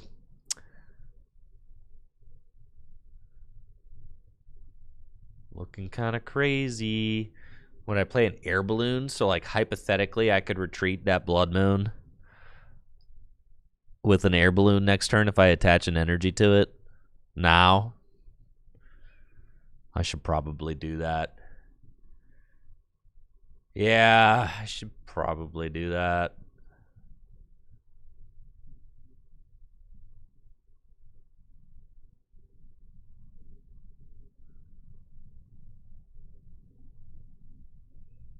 Which means I'm using Arvin next turn to move my Blood Moon. No, I'm probably just going to use...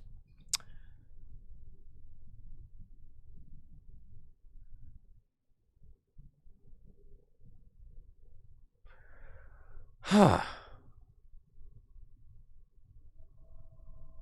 think I need to Larry's skill, actually. I don't think I can afford to Arvin there.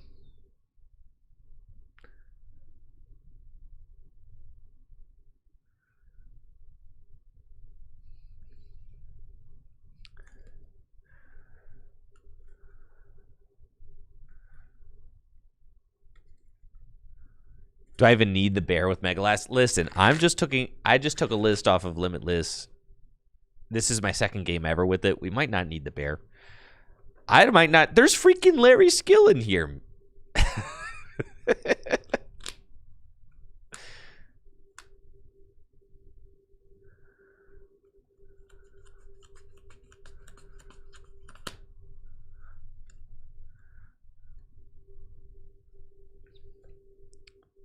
But then again, I did just ditch the Arvin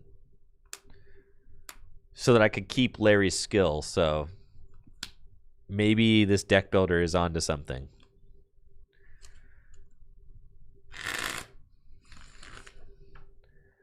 Maybe they're onto something after all.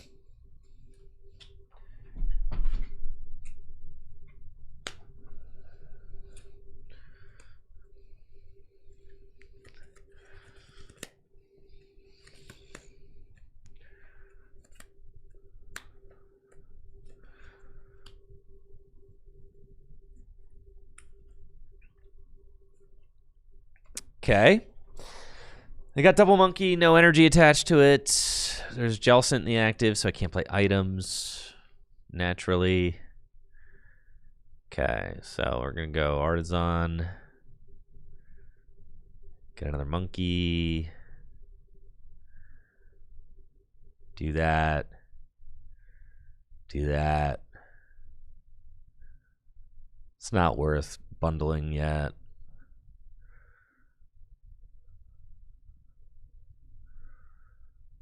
Okay, do that next turn. I could have, yeah, I guess, I don't know that the Artisan's going to stay, so yeah, the bundle's fine.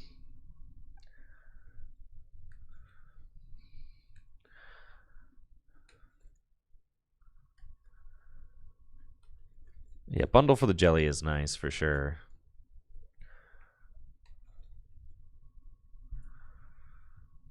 So I think I need 3 monkey out. I'm feeling woefully underprepared for this monkey war because I have fought so few of them in my lifetime. But I think it shouldn't be that hard, right? All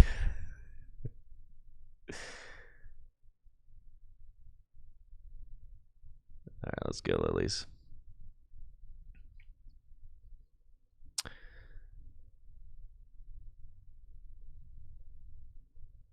Is it worth?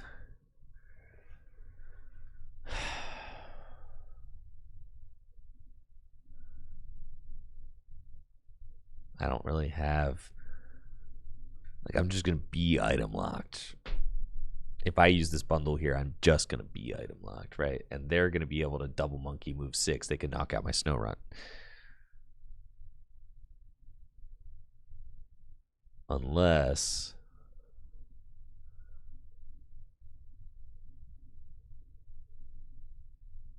I can't triple monkey. All right, so if I move 10 off of this, then I'm okay there.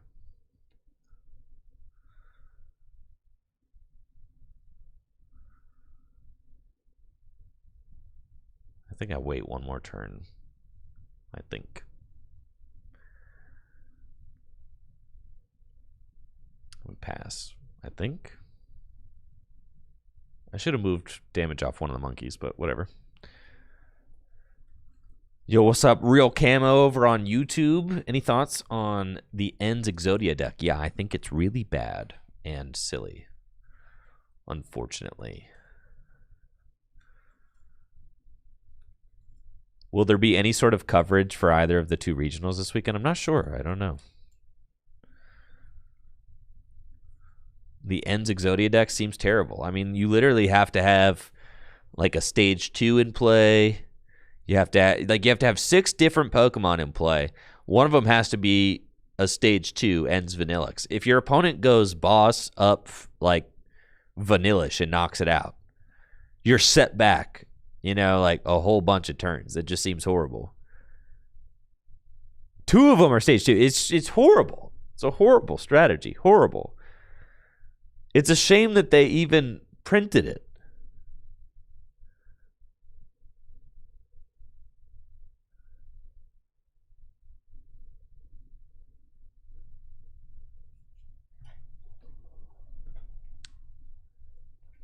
A shame. Grand Tree.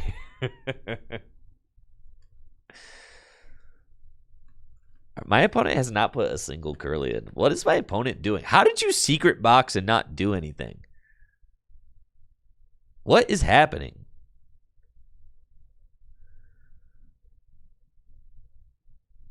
Is the Mega Sharpedo deck any good? No, it's not. Why would you give me Mega Diancie? Why would you do that? Why would you do that? Am I playing against AI? What is going on?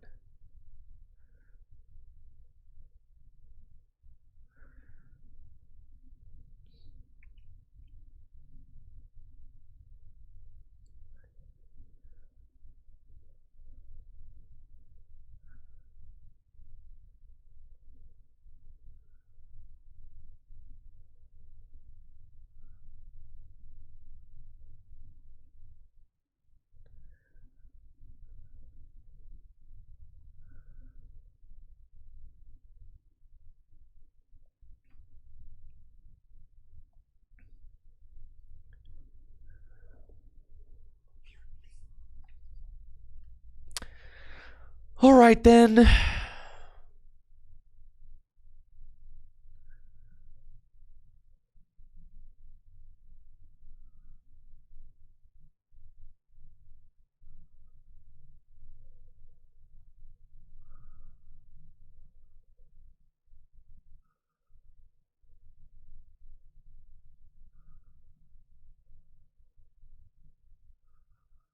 Okay, so you're at 70. You'll get 80, 90. You need 2 more.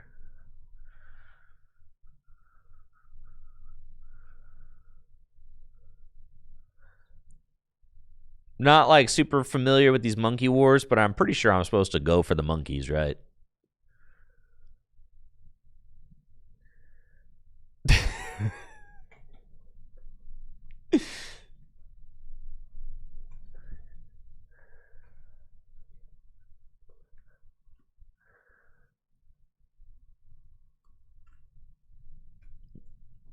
Never done a monkey war like this. You could just click on the Pokemon you want to move the damage instead of dragging. I know. Listen, the client, it's programmed me. I wish this Blood Moon or Ursaluna wasn't in play. I do.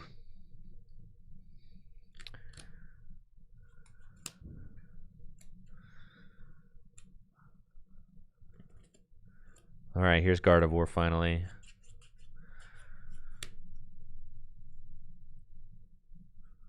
And Iono seems fine.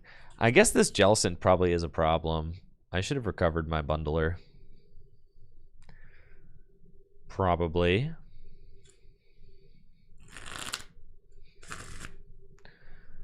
Because what if they go into Jellicent? I guess I could Devo them eventually, though. Like, I could Devo this Jellicent starting, like... I could Devo the Jellicent and the Guardy this turn, probably. So... that's pretty cool. I'll probably do that.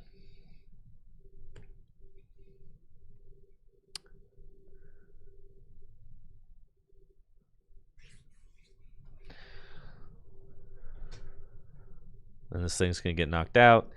But yeah, now I can Devo both those. Okay, so they knocked out my Charm Monkey Dory. That was annoying. Okay, so you have to get up to 70.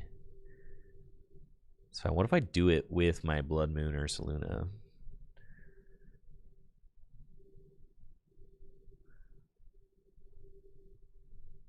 Yeah, whatever. Sure. Wait, why can't I attach Diva? You can't attach tools? Yeah, I should have recovered the bundler last turn with my Super Rod. Dang, that card's broken, dude. Oh, well, I'm losing this game for sure.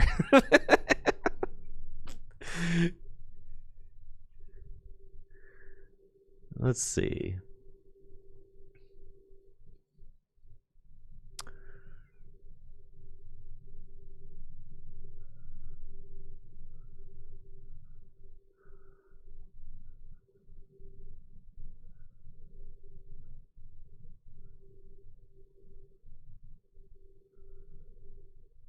I think I'm cooked, chat. Mostly because I don't know what I'm doing. I have no idea what I'm doing. Clearly. Can't attach tools, huh? That's not good.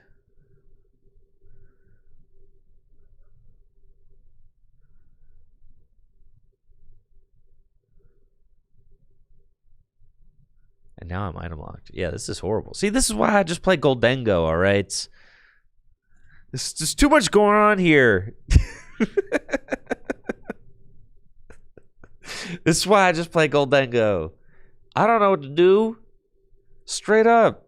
There's all this monkey business. Man, this card needs to rotate so I can just don't have to ever learn it.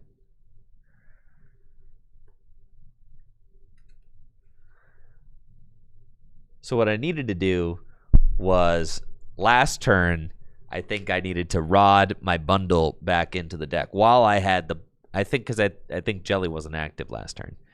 So that would have helped a lot.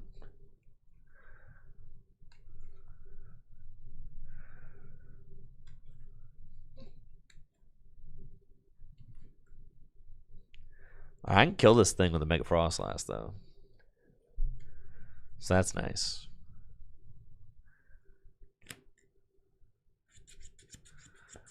But they're probably never going to get this Blood Moon Ursaluna out of here. So that's annoying.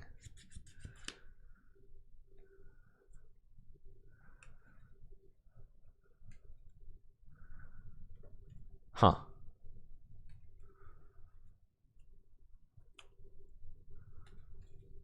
Yeah, this thing's just going to rot here. And then my own monkey dies. Horrible.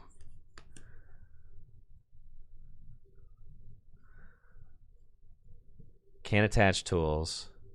Everything's horrible.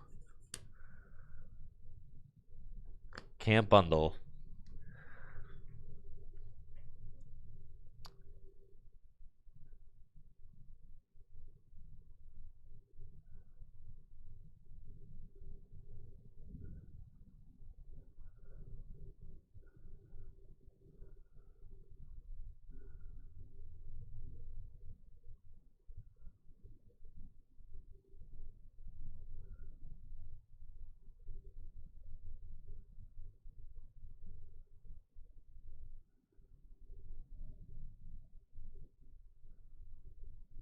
Whatever.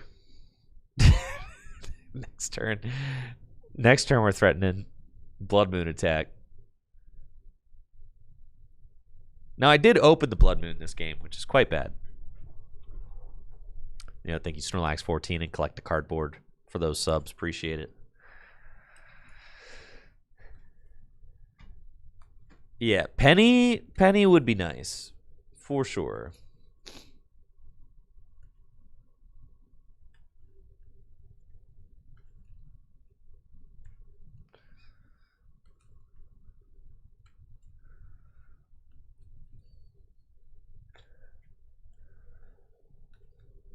All right. I really wanted to have an Iono on this turn.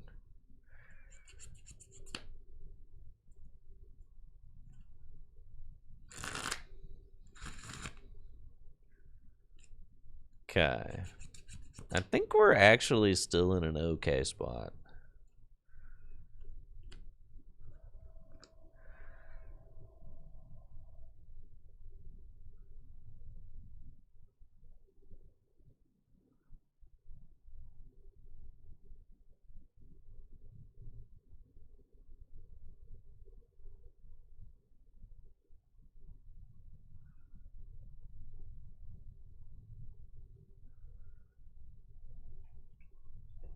Am I? I don't know.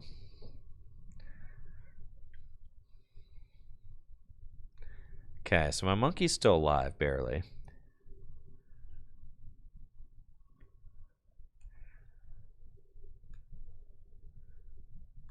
I can't do anything with this Arvin.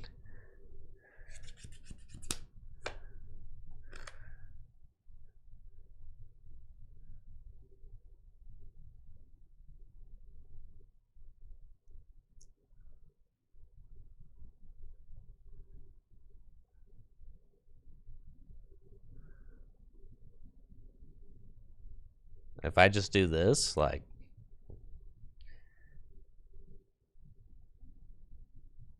because they could just go knock out Monkey Frostlass and they win. So I think that they just win regardless.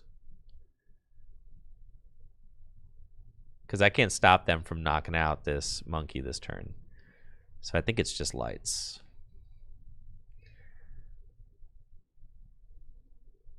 Yeah. But they can just take double knockout and win, right? Yeah. Now, I learned a lot from that matchup, too. I certainly did. The Blood Moon Ursaluna was horrible the entire time, obviously. I also learned that apparently Jellicent makes it so you can't attach tool cards.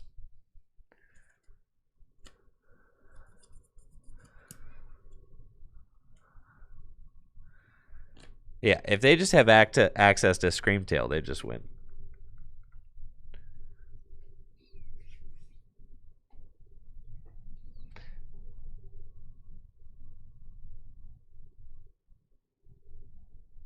Yeah.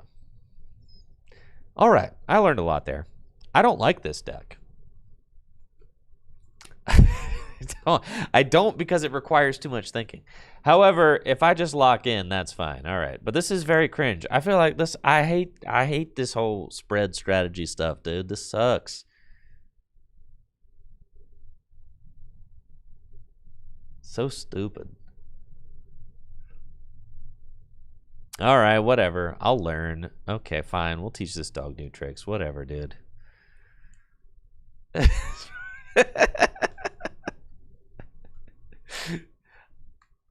I just want to play Raging Bolt, Chen Pao, or Goldango. Those are the only decks.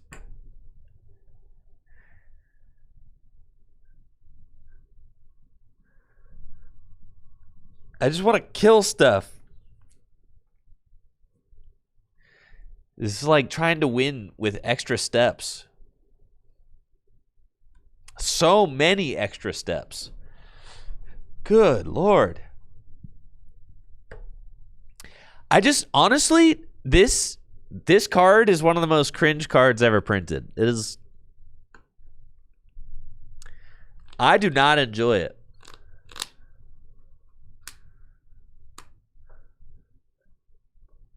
Yes, the Reddit meme with the guy skateboarding on a rig. Yes.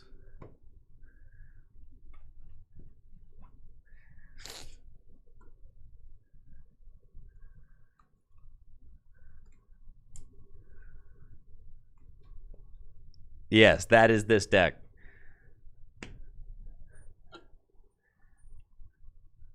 I know. I saw that meme applied to the Pittsburgh Steelers last season. Because it was like, you know, get Aaron Rodgers, do all this stuff, and then you still just end up 9-8 or whatever. All right, here we go. Lilies.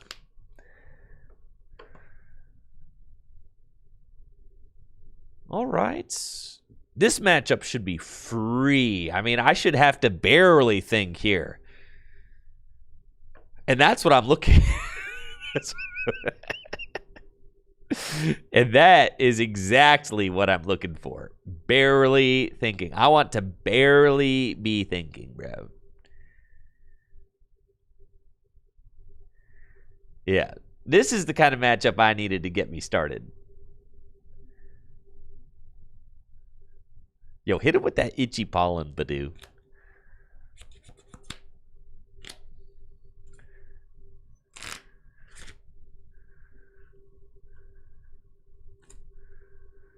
Am I glad that Harbaugh is gone or no? Yeah, for sure.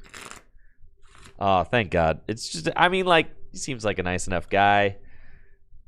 Got Ravens a Super Bowl win, you know, but I think his time was gone. His time was up. And I think it was really important to get some new perspectives in that locker room. And Minter, I'm excited about. He seems like he's starting off strong with his staff choices. So, yeah.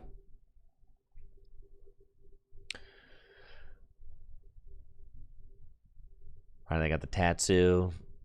This is all fine and well. It's good. It's good. You're sad Tomlin's gone because now you hired Timu Tom. Yo, McCarthy though? Dude, I don't know. I'm not going to lie. I got emotional watching him get emotional. All right? I did. I got emotional watching him get emotional. That was well, in the logic, I understand why Steelers fans are not excited about the hire. Like, of course, I get it, but I still think that I think the idea is that he's not going to be there for a long time, and is going to help develop the next quarterback, and that's like, or maybe play with Aaron Rodgers for one more year while the Steelers try to develop a new quarterback, because they desperately need a new quarterback, right? Like, they desperately need that. So I think it just makes sense. It does make sense.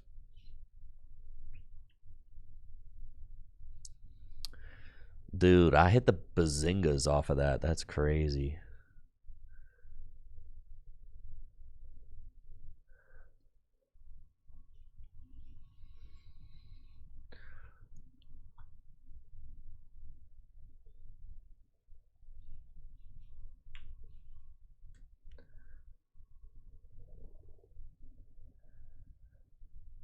Are we a fan club or a football team? Listen, I'm not a Steelers fan, so I don't care if you guys are mad. That's fine. I'm a Ravens fan. I just have to say, I thought all the things that McCarthy said during the presser seemed nice. They seem really nice, and he's a hometown guy. That's cool, right?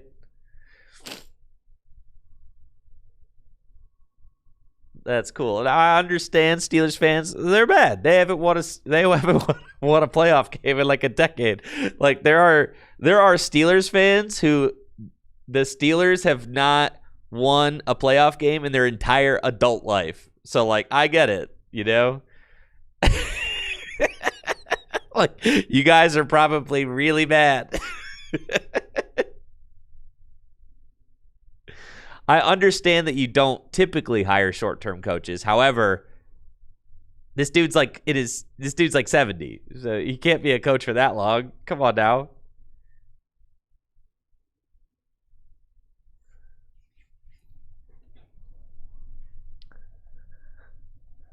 Nine and 8 is the Steelers Super Bowl.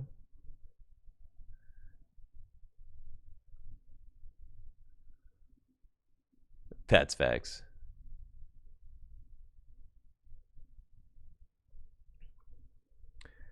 God, I feel like there's almost no way I can mess this up. I don't want to get too confident, but I'm barely thinking here. All right, I got to stop talking to chat. That's for sure. I got to lock in. All right, they're starting to have motion. I need to. Yeah, I feel like putting the damage counters on that Charmeleon. That guy seems like a threat, most assuredly. And I'll probably Arvin for, like, I don't know, Secret Box. Just seems like a really good card to have at a time like this.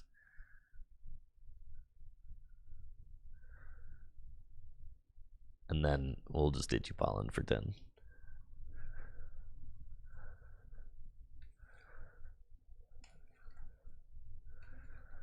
The McCarthy hire feels like they think their roster is close to competing, and it's not. Yeah, well.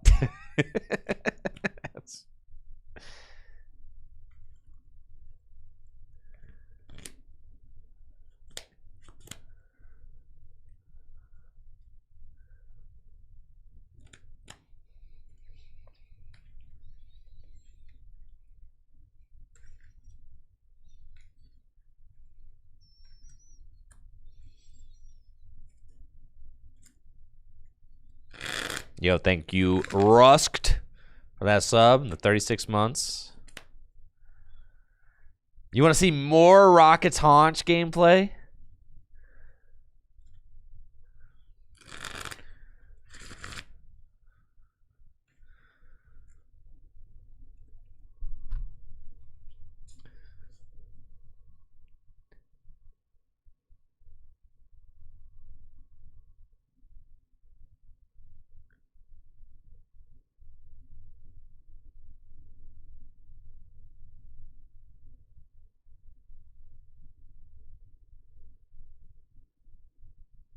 All right, they got the Charizard. It's got 6 damage counters on it. Where did the town store resurgence come from? Asking me. All right. Now, are they going in with the Fez? Is that the concept here? So they can start Fezzing things? Yeah, that's like annoying for sure. But I'm just going to Devo you. So, well, that was cringe.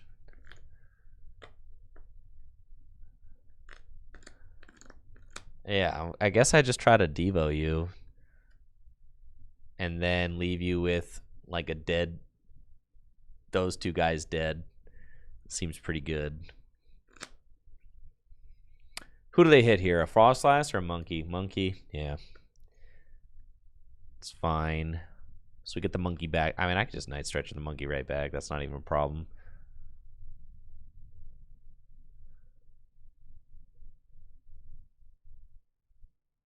Okay. Arvin for the Devo. All right, so the Devo play is guaranteed. That thing's got 80 hit points. Okay, so we need to move Adrenabrain, that damage, over to my boy there. And then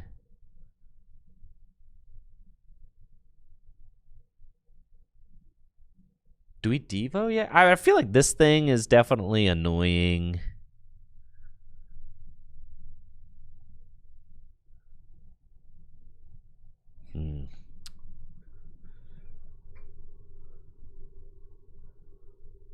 Devo here seems pretty good.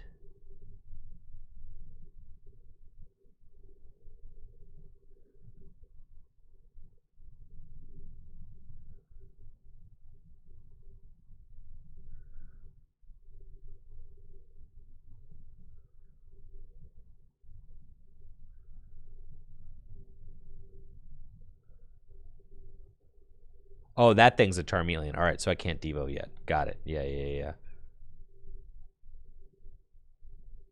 It's 110 hit point Charmeleon. But I could have had it. Yeah. Okay, I messed that up. I need to do 20 there, 30 there, and then I had the Devo. Okay, that's fine.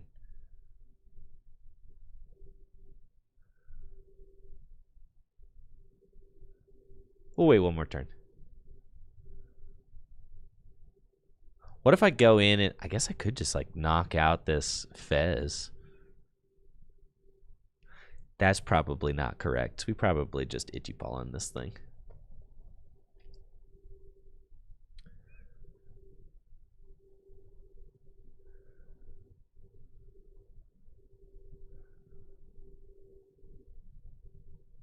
All right. I got it. Yes, the math. Yeah, you really got to think about the math, dude. There's so much. Too much, bro. Too much math.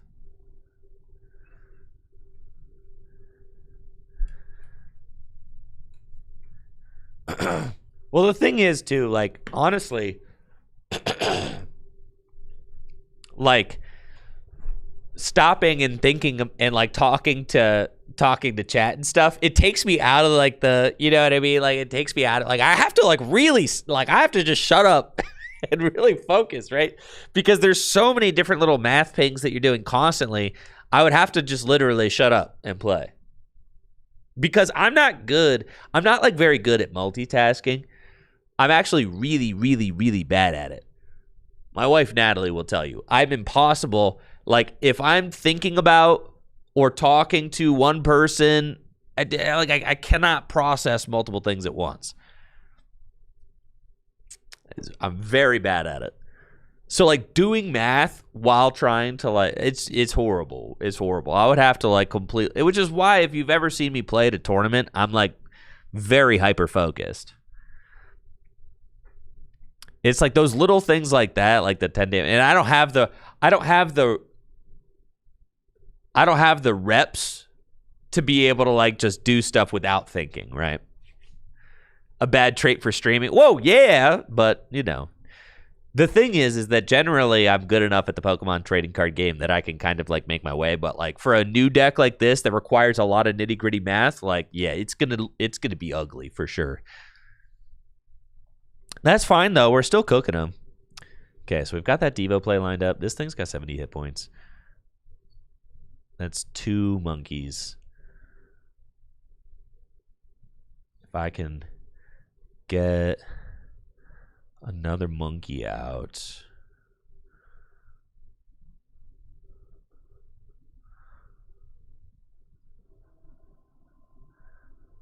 I could double monkey the Charmeleon, triple Devo. Yeah, dude.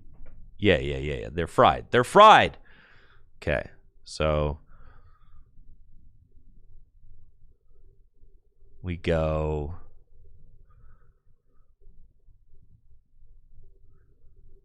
Air Balloon's got to go here. Secret Box. 1, 2, 3. That counter gain seems pointless.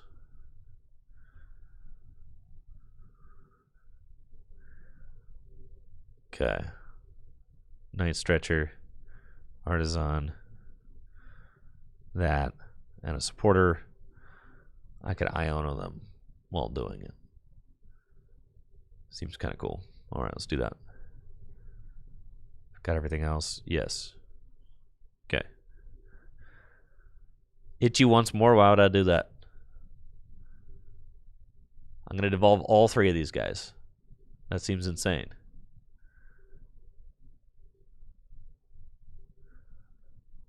Oh, I don't have the double. Okay, never mind. No, so I didn't have it. Okay. I could hit you once more. No, I don't have double monkey. I only have 40 damage to move with monkey. Okay. That makes sense. Seems fine. So it could hit you one more time.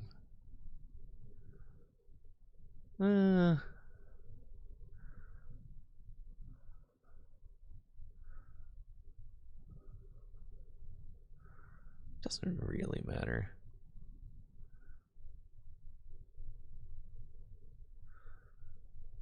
Whatever, dude. We're just going in. I'm tired of waiting.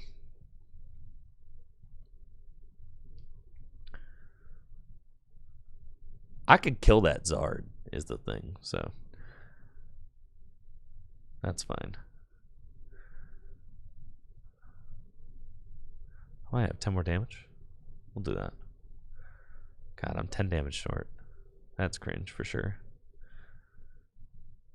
Maybe I should have itchy one. I should probably itchy one more turn there. Yeah, probably. You probably wait for that. That seems like a misplay for sure. Probably wait for that thing to get caught up.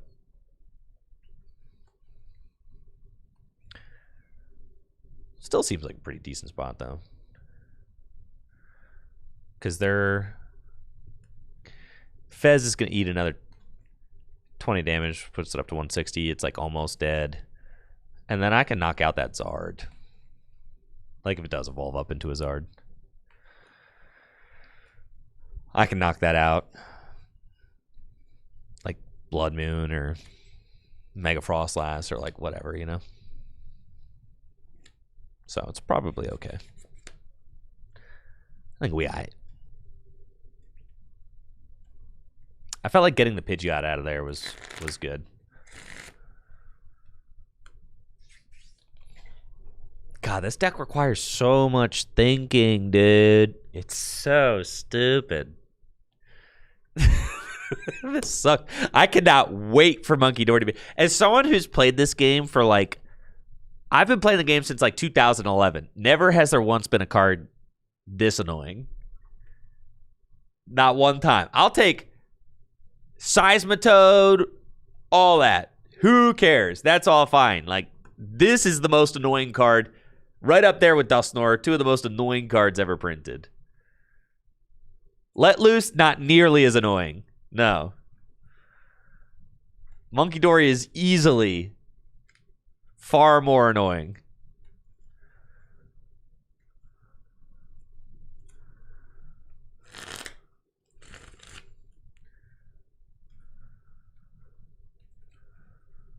No, and I have not.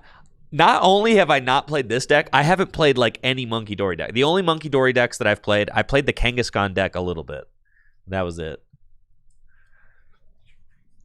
No, Laser, you just played Keldeo. You could tech for that. That was fine.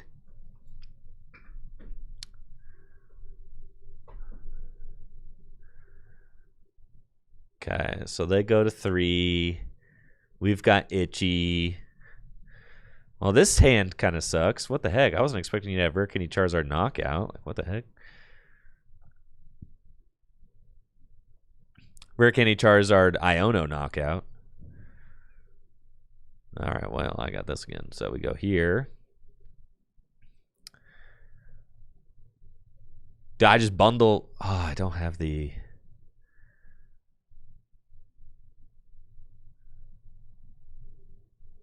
That's fine. Even poking the damage, poking the Zard for a little bit more would be cool. The Zard is not doing enough to knock out this Mega Frostlass. Do I want them to stay having a big... I feel like I need to see different cards, though.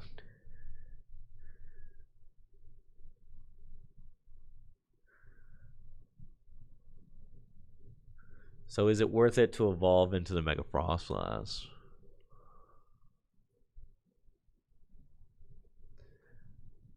Let's see. What's my risk here, right? I could go Maractus. Let's just get another monkey out. Double monkey to the active. Like, dude, we're doing so much damage. 310. I haven't... Yeah. They can't take that knockout. We're fine. All right, we're going to Iono.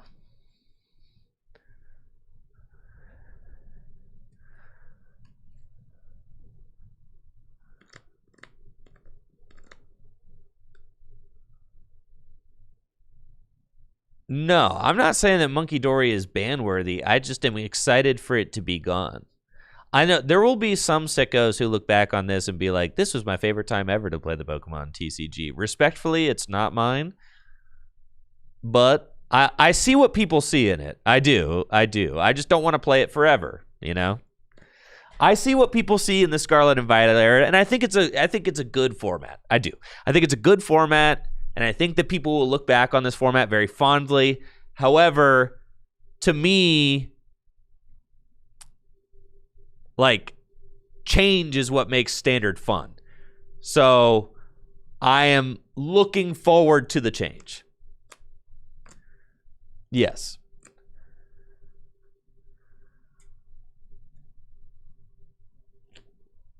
I see what people see in this format. There will be people who look back on it and be like, that was the best the game's ever been. I'll disagree with you. I'll say 2017 NAIC was better. I'll say 2006 was better. But this format's like, it's certainly better than it was during a lot of the Sword and Shield era. I had a little bit of a soft spot for Mew VMAX. I know I'm a little bit of a degenerate when it comes to my favorite formats too. Like I liked Mew VMAX, man. Like I did. So...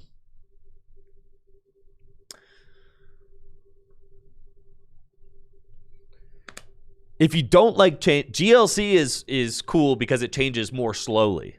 That is one of the cool things about it. Changes more slowly.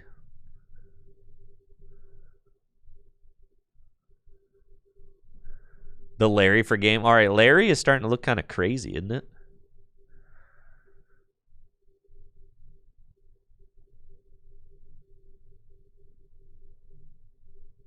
Yeah, I'm over the whole monkey business for sure. Like at the end of it, I was certainly very tired of Radiant Greninja as well in like the last format, so I got Bear in here. All right, we Bear for game.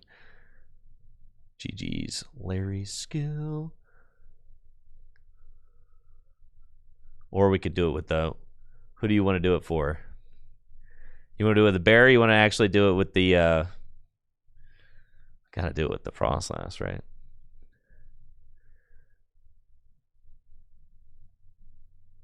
Hiya! There you go. Got him! Let's freaking go! not having comeback mechanics is concerning. I know. Dude, people look at Sumlot. You know how many people defend Sumlot out there? That format does not have N or Iono, okay? That format has Judge only and Let Loose Marshadow. But there's people out there that are like, Sumlot's the best. They love Sumlot. I'm just saying. So, like, there are people who love Sumlot. Not me. I think that it was better back when you had some of those XY cards in there.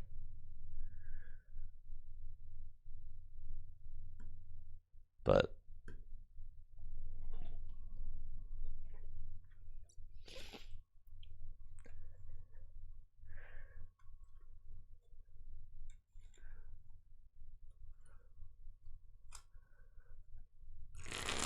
give me my broken welder back. No thoughts, just fire guys and meat dog. I've been saying. Anyways, change is fun. Change is what makes Standard fun to me. So, like, I get this format. I get what people see in it, but I'm over it. I'm ready for something new.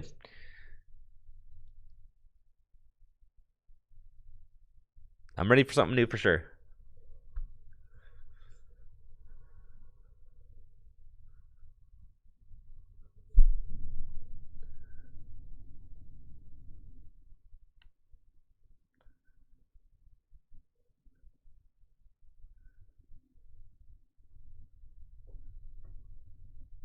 Sumlot had my favorite deck of all time. Yeah, Sumlot's goated because it had Angry Pink Dog. That's what I'm saying. Some people like Sumlot for a whole bunch of reasons. Like, I could play a fairy deck, or I could play Grand Bull.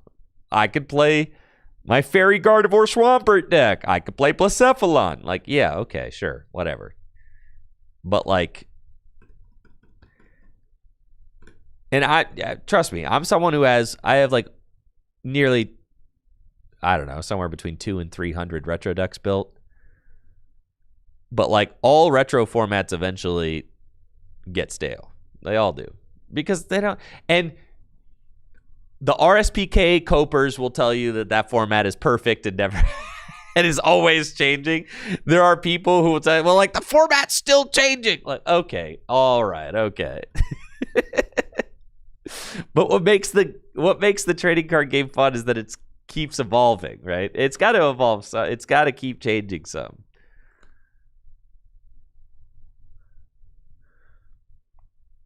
And I love revisiting old formats and stuff like that. I think it's really fun.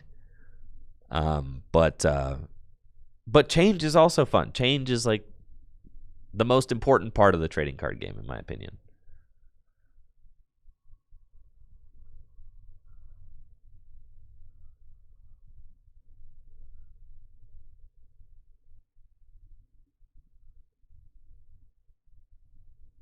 God, is this the same player?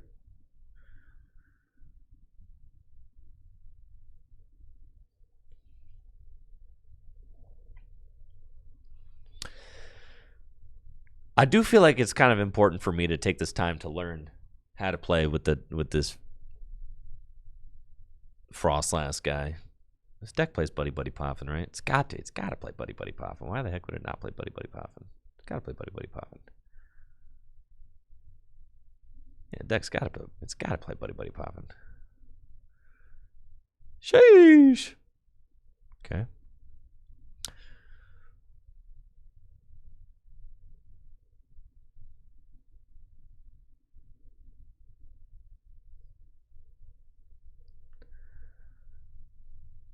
Let's go. My dudes.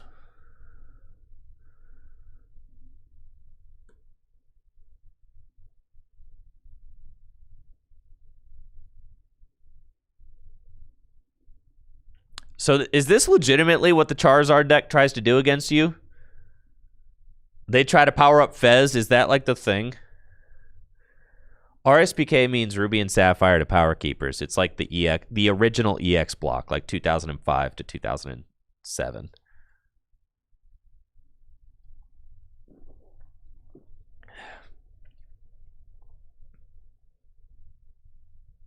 Yeah. Listen, I love 2006. I love RSPK.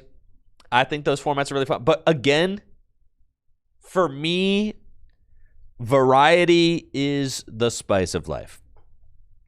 Variety is the spice of life. So for me, it's you gotta play all the different Pokemon TCG formats, or else they get boring. If you just are only doing one, it's just like,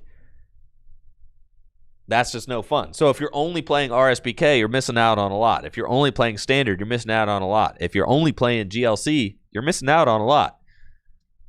There's a lot to enjoy. But when you play all the formats, that to me is like, that's the highest enjoyment you can get out of the Pokemon TCG is when you play all the formats, which is why I got them all built.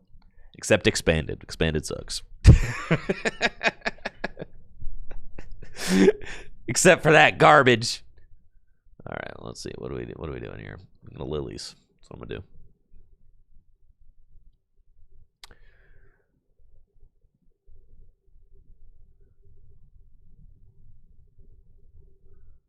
They're gonna get out Pidgeot. Yo, how do I have no supporters? What's going on here? What's going on? And I said, yeah, yeah, yeah, yeah.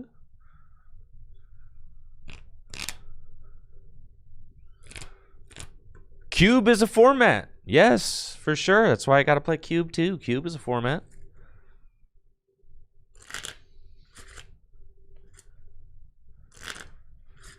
What black and white formats are even worth building?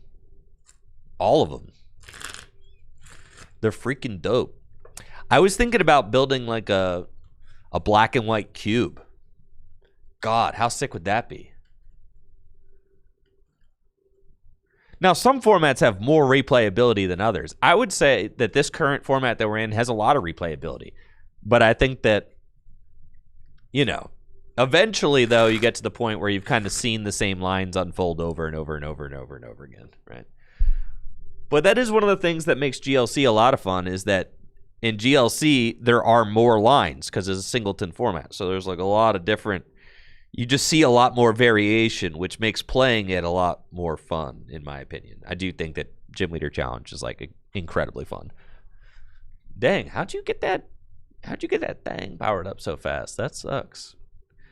Dude, chill, bro. Chill. This thing's got a retreat cost of 2. Did I not Itchy Pollen? I did Itchy Pollen, didn't I? Had to have. Yeah, I did. What the heck? I'm not paying attention, bro. Lock in. Okay. So, let's go here.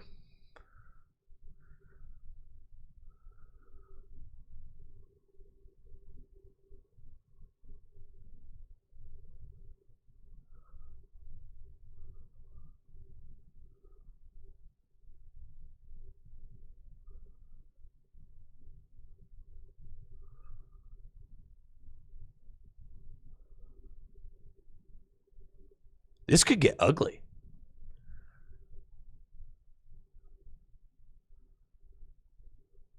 This could get quite ugly. I think all the energy are played though, right? Yeah, 1, 2, 3, 4, 5, 6. Oh yeah, so we're chilling. Yeah, we're goated. Building cubes when you don't have all the cards is expensive. Yeah, I believe that for sure. But, you know, hobbies be expensive, so it just is what it is. Go to locals, save up your money, go to, you know, earn store credit, all that. You know, make it a project.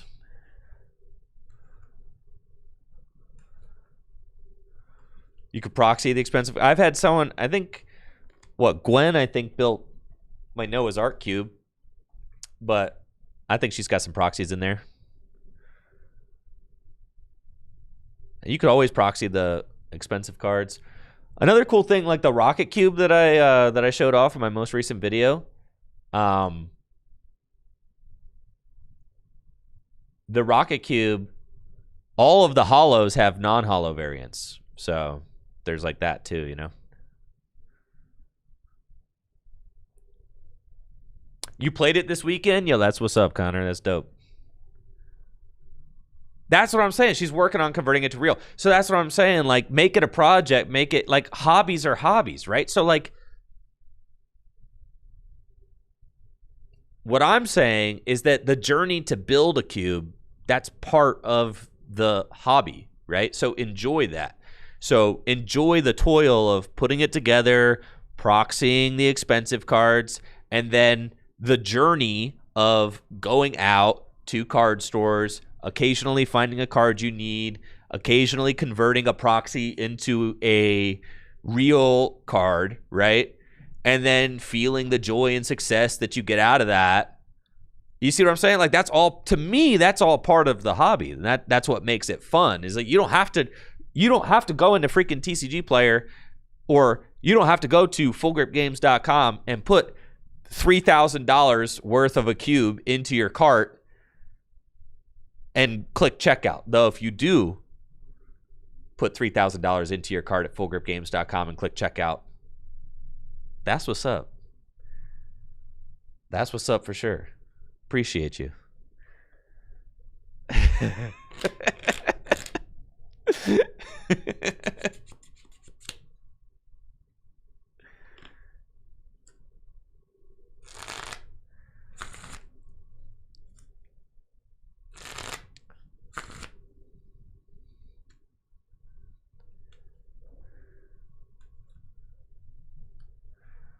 I've been dead drawn for quite a few turns here, but my opponent...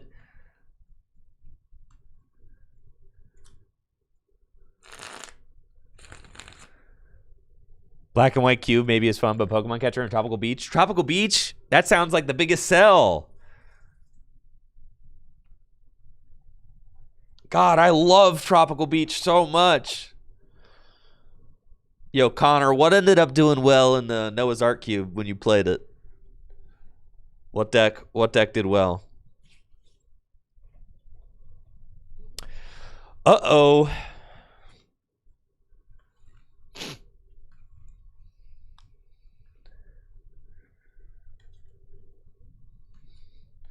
Dude, leave my Frostlass alone. This is crazy.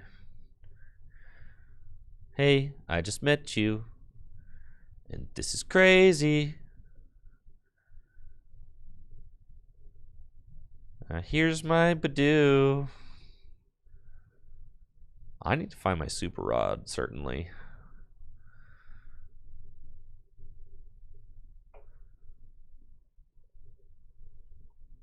Counter catcher, yeah. You thought we were done, bro. You thought we were done. That's crazy.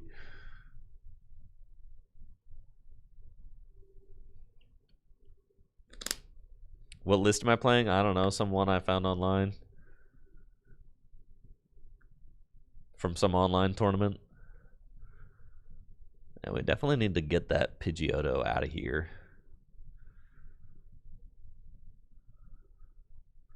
Because that thing could evolve into a... Well, I guess I'm giving them a +3 draw. But still, if that evolves into a Pidgeot, it gets way more annoying to deal with, I think. So...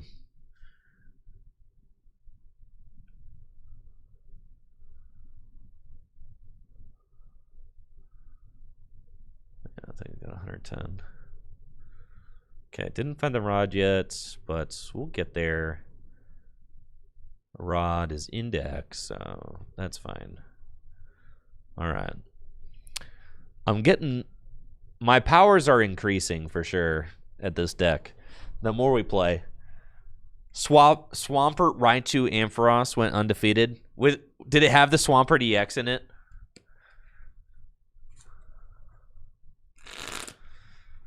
Card might be too good. It's always Swampert. The Swampert. Is he problematic? Yeah. Yeah, I'm worried the Swampert is problematic. Swampert might have to go. Tough. Both Swamperts.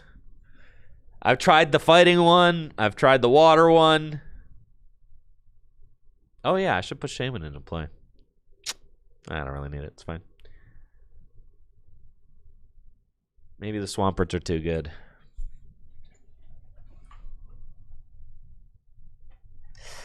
Man!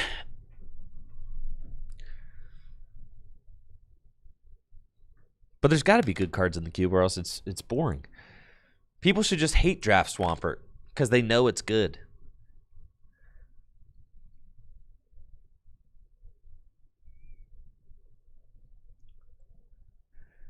So now we Arvin for Rod.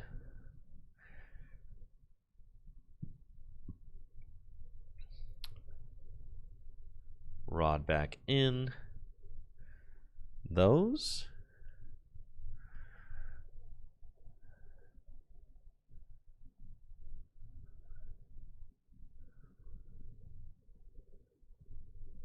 Well, the thing is that, like, I don't want to be too reactionary with, like, the cube edits, because at a certain point, like, a meta should develop. I should have put those all on Fez, I think. A meta should develop, and I guess if I move this all on, I mean, I could just devolve both of these this turn. 80 hit points. Yeah, I mean, I could, right? Should we just devolve them now? Just get it over with? Yeah. Should we just put them out of their put them out of their misery? No, because then they can attack with Fez. I don't want to even allow that. No, yeah, we're going another turn for sure.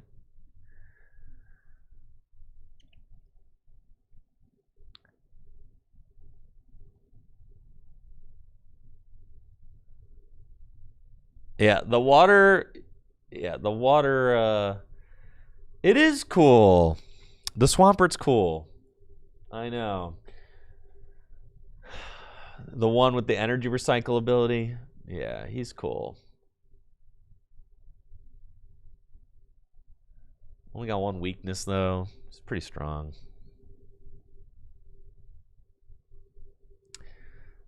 God, dude. They're just sitting. It's evil. Playing these decks are evil, dude. Like, what are we doing here?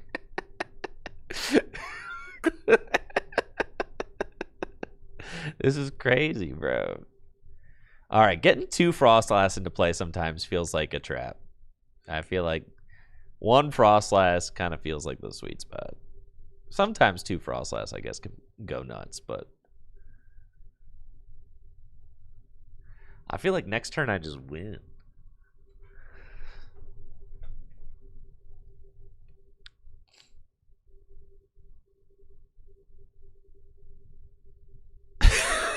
This is the type of stuff that people This is the type of stuff people bring to leagues, your free leagues. No way, dude. What is Cube? Cube is a draft format. I actually just released a video on Cube on Tricky Jim, so you should check it out. It's a lot of fun. It's like drafting in the Pokemon TCG. You draft your decks. Yeah, I thought about making a black and white, like a black and white cube. That'd be cool with like EXs in it and stuff. But I feel like I would want to play with big basic EXs in the cube. I feel like I'd want to play like 5 prize games or something. So then I would feel like I want to play like 50 card decks. That's like what the Chaos Cube is, 50 card decks, 5 prize games. I feel like the big basics, they're a little too like unintelligently designed to want to play 4 prize games, I think.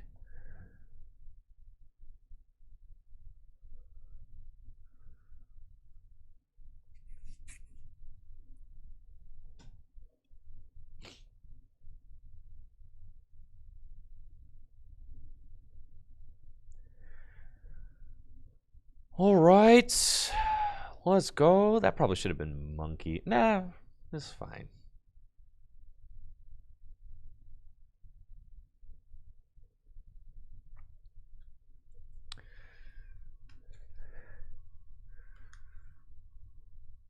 Random effect. You have a black and white XY non-EX cube that's all basics. Yeah, I've heard of those kinds of things. Yeah. Where, like, you treat all the cards as if they're basics. Yeah.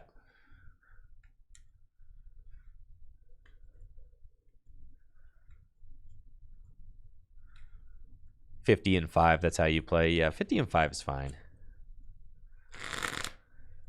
What I really like about the 360 card cubes that are 4 prize games is that the games go quick enough that you can legitimately like sit down and play a round robin tournament and like be done within a few hours. And you think that like, yeah, each individual game is only 4 prizes, but you're playing 7 games. So you're actually playing like 28 prizes. So you kind of like think about the gameplay less as in like, what is my matchup against you, and like, what is my matchup against the field?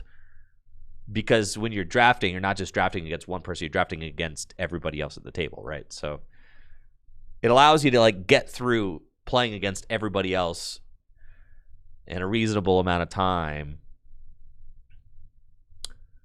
Okay, go here, Lily.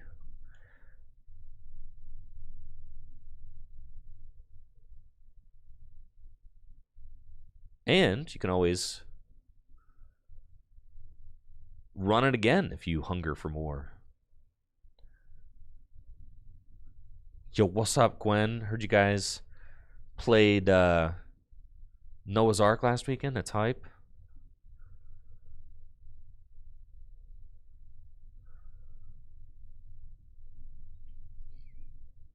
Okay, hoping this counter catcher can buy me a little time. Also, I prized another snow runt, so that's annoying. I'll have to rod the other one back in. See what we're getting into here. You need a good modern 2-person cube. It's hard getting 4+ people together for hours at a time. Yeah. Why do you need a modern one? I've got the ultimate 2-player drafting experience. Just play that.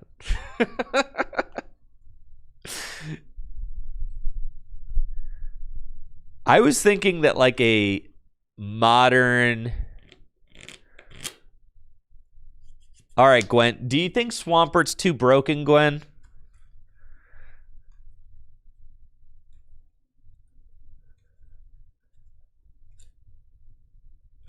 It keeps winning, but people should be hate drafting that thing. Obviously, it's good.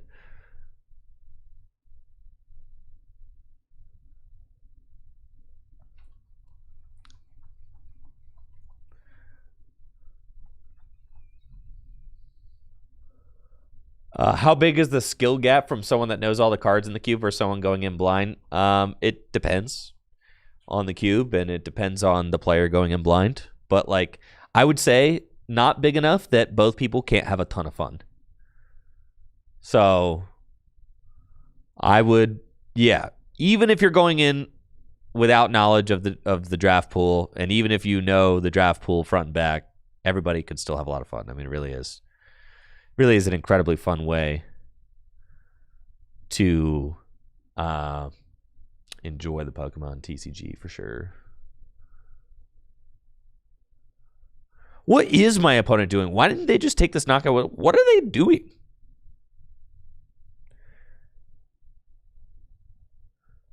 Want to see the deck you posted in Retro and Cube? Height, nice. What are they doing?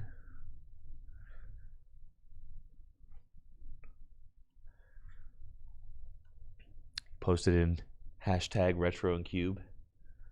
Cool. In the Tricky Gym Discord. Oh, God.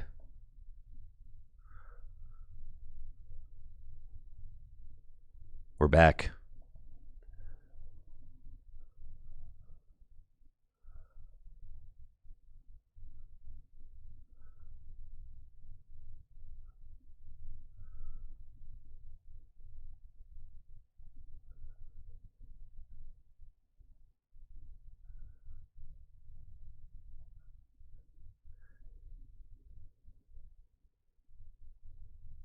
They got boss. All right, what's up? You can knock out my last. I have to say, the more I've played this deck, it is nice. I see what people see in these stupid Monkey Dory decks, bro. It's like, whatever, man. I'm just going to keep you item locked the entire game, and eventually you're going to lose. Like, there's an inevitability to it. Like, yeah. Eventually, you will perish. It's Just a matter of time. Won't we all? All right.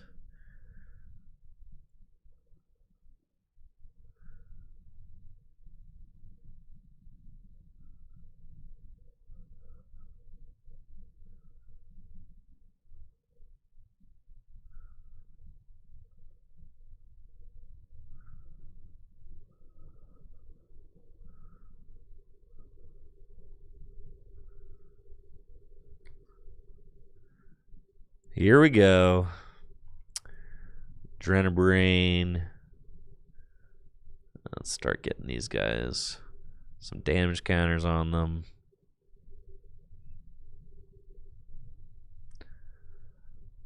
Okay, pass. No! Itchy. All right. Yeah, if all you want is wins, but I also want fun. Yeah, winning is fun.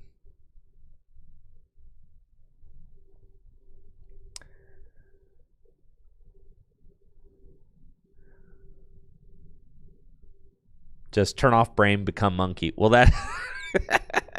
The thing is that I've played so little with the monkey that I don't have like all of the lines kind of like down pat in my mind yet. So there's a little bit of, there's going to be a learning curve and there's going to be some ugly mistakes and stuff while I get it.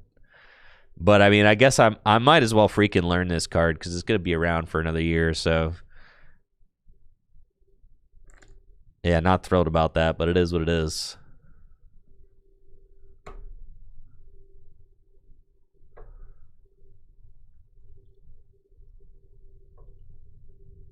We got a Turo scenario. That's fine with me. Go ahead, waste one of those.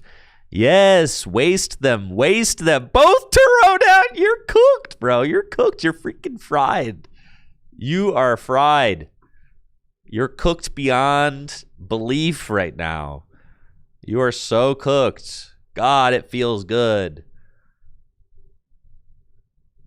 It's over. It's already over. Well, I guess you only got 3 prizes left, but still, it's over, dude.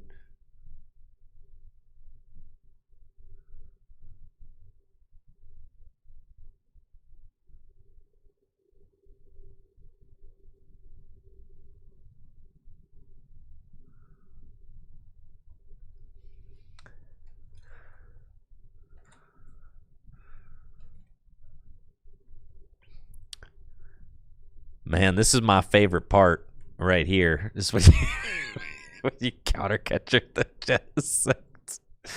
Yeah, dude, this is my favorite part for real. When you get to counter catcher that Genesect.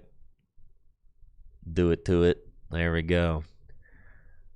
We gotta get that Soul Rock out of there for sure. That thing is...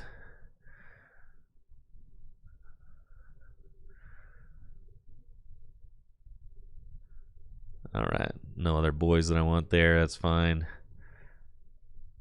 Hit them with your itchiest pollen, my Badoo. Make their hand all green and fart tinted.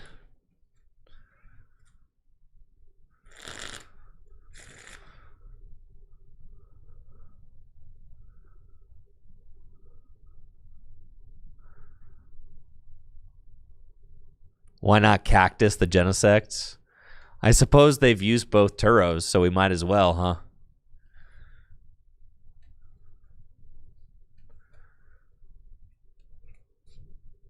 That's facts. I don't know what their A-spec is, I guess, right? Well, I don't know what their A-spec is, right?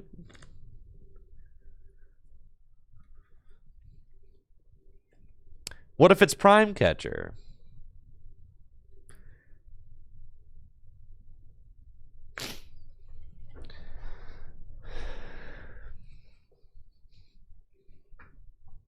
All right, now they have... Well, I think both my Badoo are down. So, like, now... Well, that is sketchy, right? I get Air Balloon Counter Catcher. I think now I go in with the Maractus, and I just say I hope it's not Prime Catcher, right? I don't really know that there's any other route that I realistically have, so...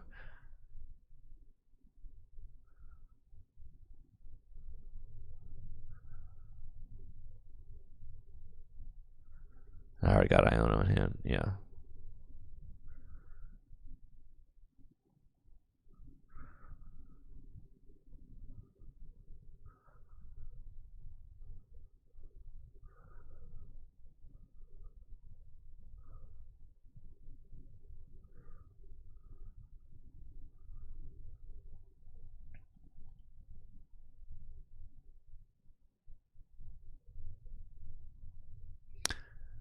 Okay.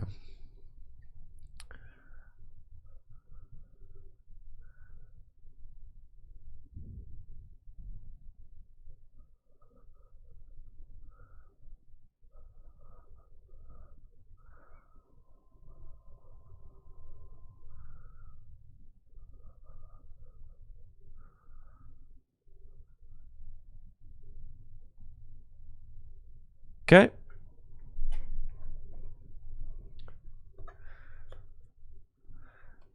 Well, the thing is that, like, if we can buy a turn while keeping them item locked, I think that that's ideal.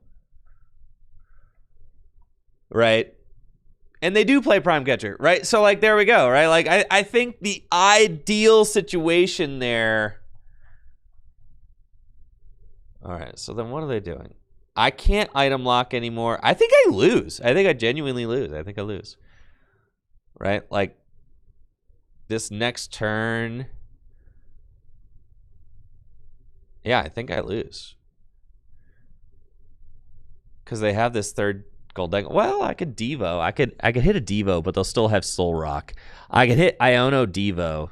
I am out of counter catcher. Yeah. Yeah. Dang, dude. They kind of just did it. Yeah, I could bundle. I don't know what. I have to find the Devo. If I can Devo, we've got a shot.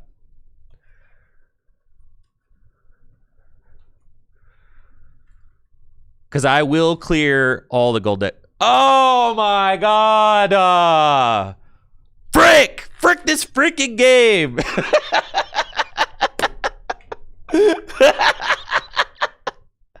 This deck sucks! I hate this deck!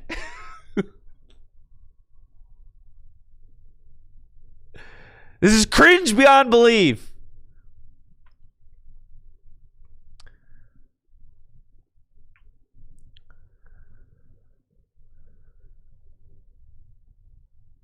Oh, I still had a...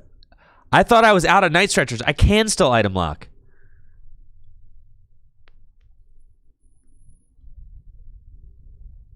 I thought I was out of Night Stretchers. Okay.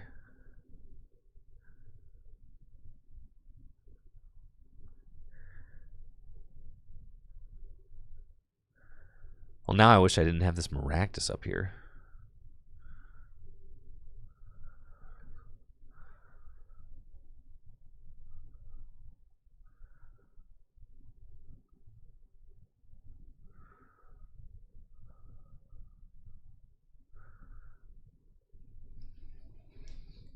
Okay. All right, so we got the Devo, but the Devo doesn't matter right now. I can move approximately 10 damage to my opponent's board. Let's Hyper Blower to get this thing out of here.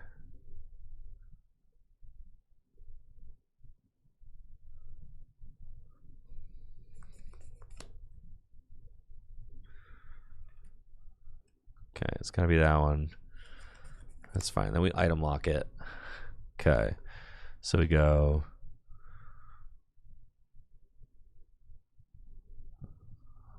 Retreat.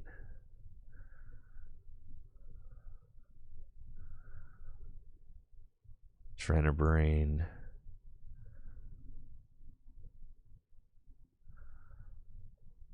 It's fine.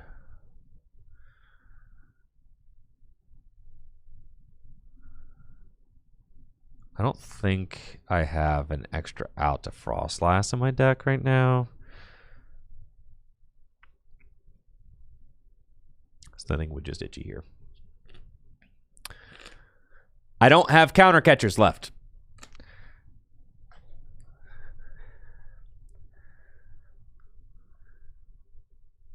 Okay.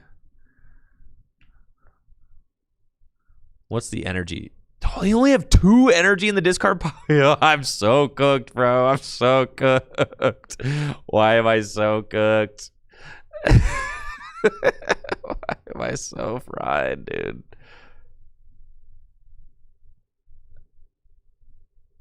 Oh my god. All right, so I have to Devo. Do I even have any energy left? I do. Okay. It's not impossible. Okay. We ping again. We're almost there. Larry's skill. No, we want to Iono to 1 again. Okay. So we just do that. Let me take a look at the deck one more time. We've got Frostlass. We've got Vessel. We've got energy left. Okay. That's fine. I've got Ultra Ball. Yeah, the reason I'm not secret boxing is because I don't want to secret box for Ultra Ball. That just seems really cringe. Okay. Still didn't find our second guy, which is our second Frostlass, which is like really cringe, but that's okay.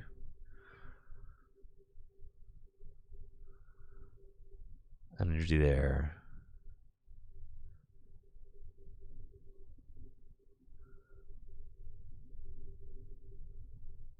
Oh, let's do this. I'm trying to brain. Okay.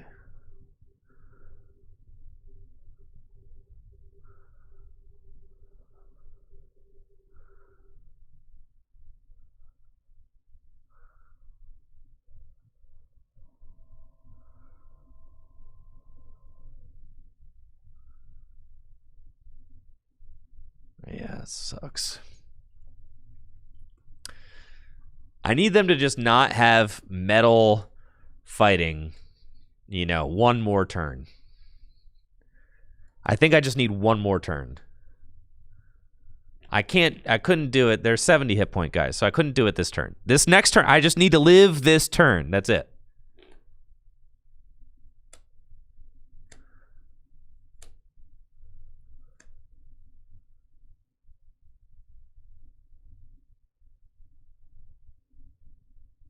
All right, I think we're good. Yeah, because now I can Devo everything.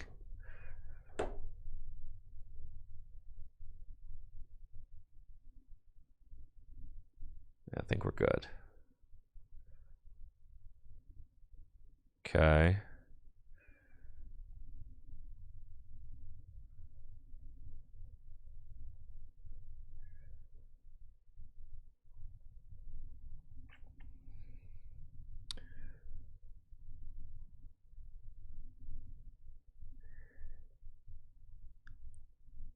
Want to keep that Maractus healthy.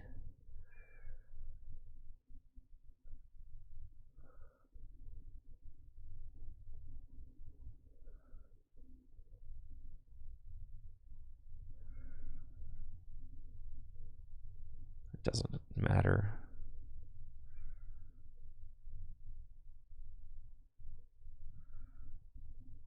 I need them to not have boss, Lunatone boss. I mean, yeah, if they just have Lunatone boss, they win. There's nothing really I could do about that.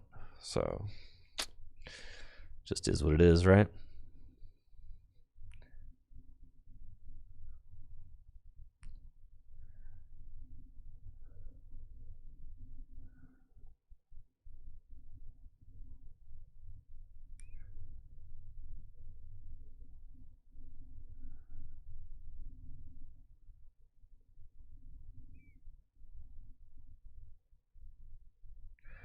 Dang, bro, I was getting cooked that game. Surely they have it. They promoted the Soul Rock. They didn't even promote the Genesect, dude. Because they just got it. Bench, boss. Yeah, get me out of here, dude. This sucks. Just do it. End me already.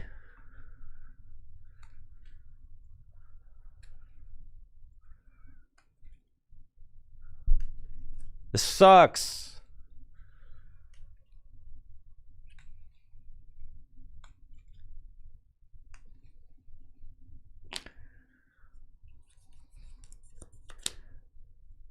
Should have never stopped playing Goldengo. Broken deck.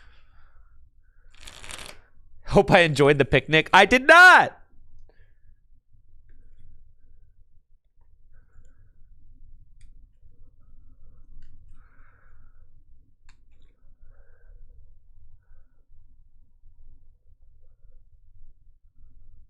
They do only have one boss left, probably.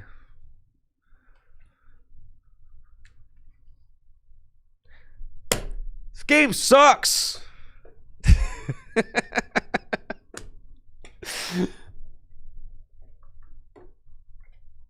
Dang, dude. Sometimes you just get dangoed, man. Crazy. All right. Yeah, we got freaking destroyed there. Yeah, let's get this Blood Moon out of here. I don't even feel like we need that card for real. And then, well, we were like running out of stuff that game. I felt like we did, like, our prizes weren't great. But I do also feel like we should be playing four counter catcher, most assuredly.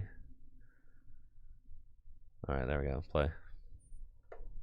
Yeah. 4 counter catcher, definitely. 3 counter catcher, that sucks. I want to be able to gust all the time. Every single turn.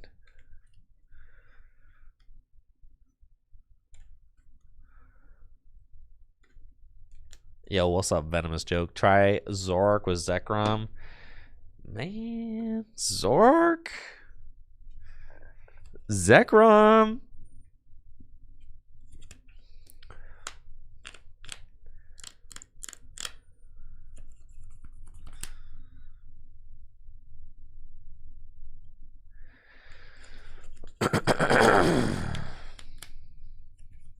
Alright, what the heck am I up against here? Wellspring. We got a Hooter. Alright. Yeah, I'm putting Shaman down for sure. Gotta have it.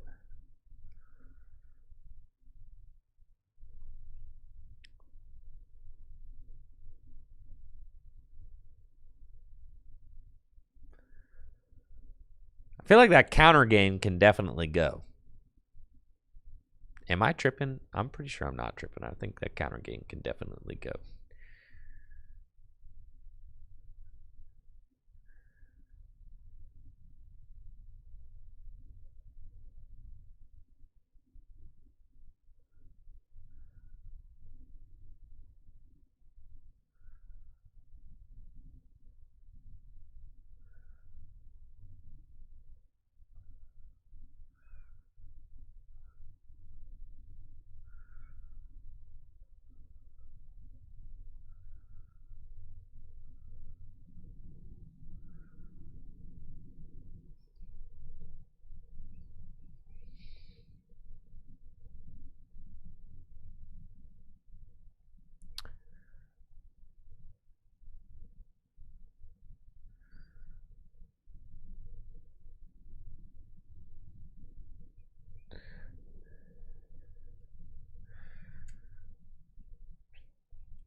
Do we have to charm the Shaman? Yeah, I guess maybe we have to charm the Shaman, huh?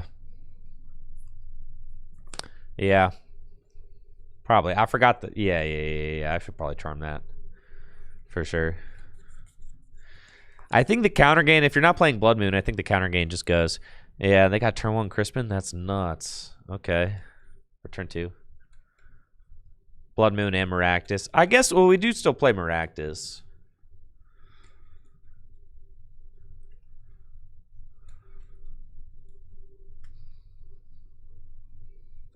We'll just, like, knock out this Wellspring.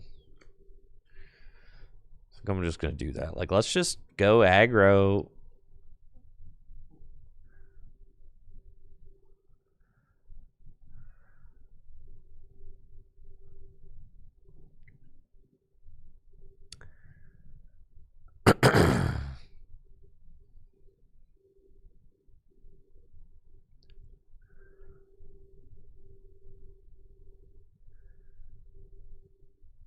What if we just find knockout?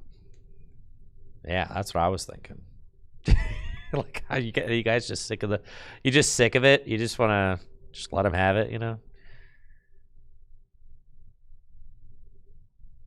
Sick of playing your games, dude. Smack. Just get out of here, dude. Whatever. That can't be that bad, right? What is the worst that could happen?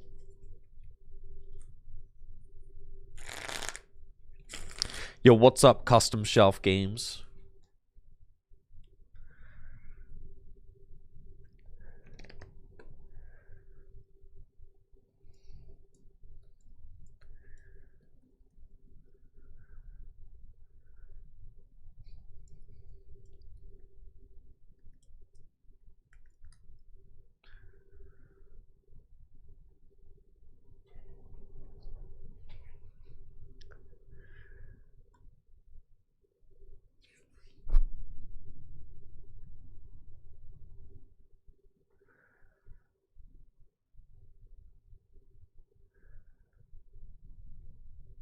Is there something better than counter gain? I feel like we don't even need the counter gain. Air Balloon Charm, Devo, 3 Artisan, Vessel, Ultra Ball, Buddy Buddy, 4 counter catchers, 4 Pokepad. I mean, just like increase the deck's consistency.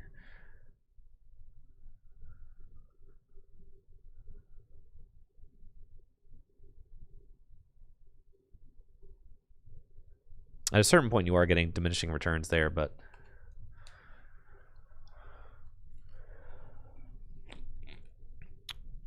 being able to actually get your turn 2.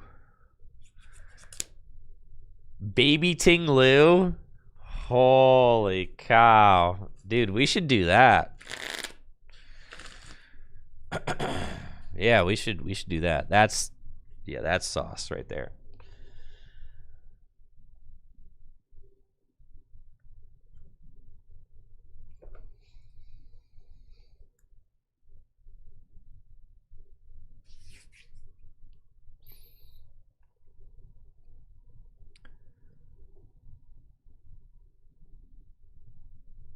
Then you're not item locking, you know?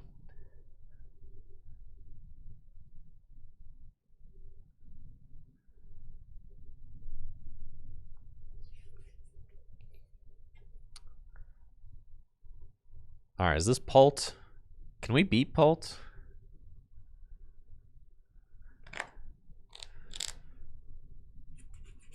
Can we beat this deck?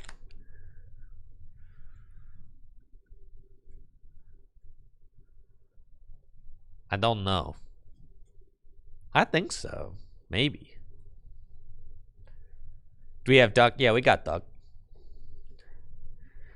Yeah, I got the Duck.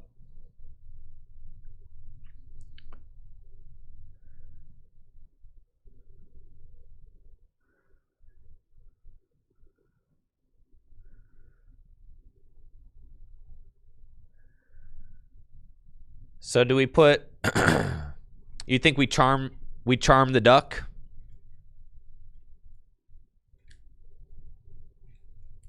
It's a pretty good draw there, I guess.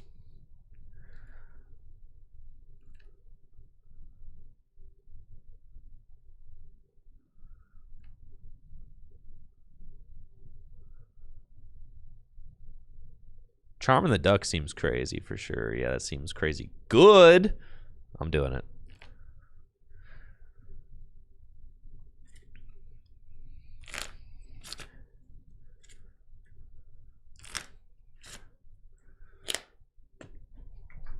Charm that duck. It's a big duck. It's the one thing as like a dad, I feel like I've been really practicing my animal noises because I'm teaching my son animal noises. Been making a lot of duck sound, a lot more duck sounds lately than I have at any other point in my life by a lot.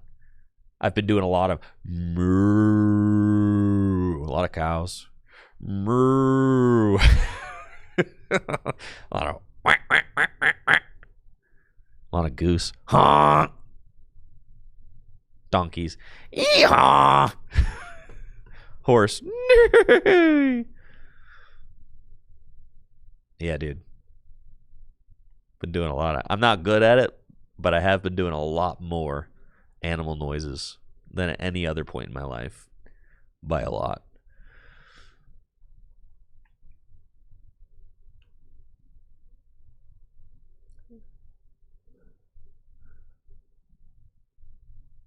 Duck. I'm most proud of my duck for sure. I don't know why your chats got deleted there, Drax. I'm sorry. The Nightbot is going crazy with power.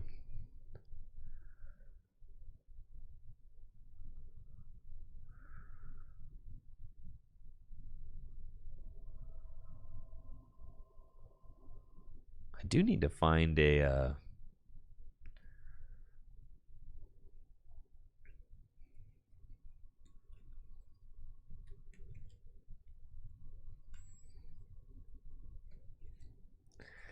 Listen, yeah, my kid might not be learning the best horse sounds, okay? might not be getting the... He's got the cutest little oink, though, you know? You ask him what the pig says, he goes...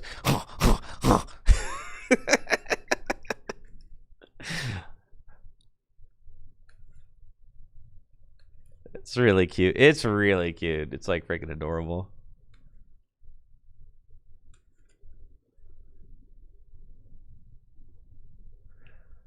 Yeah, we took my son to the Crawford County Fair in Meadville, Pennsylvania last year, and he was just so geeked getting to see all the different animals, you know, the goats and the sheep and the pigs and everything. It was like having an amazing time.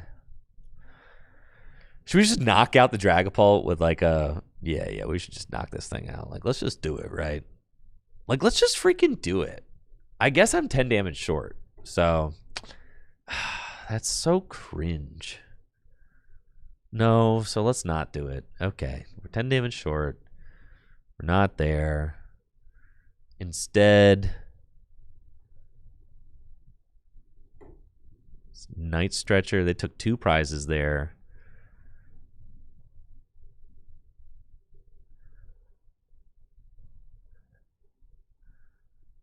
I guess I don't need Psyduck right now. Like, they don't have bench space for a... So, like, what do I care, you know?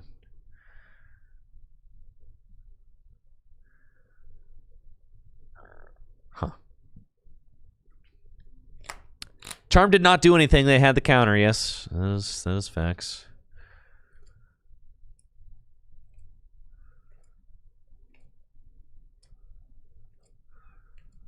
Okay.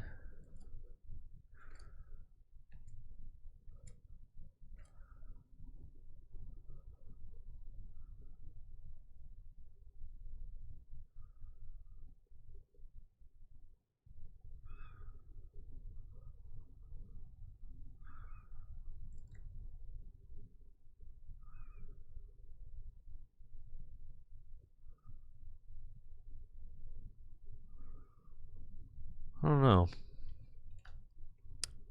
Not exactly sure where this is going. I feel like I desperately need to start getting darkness energies on my monkeys.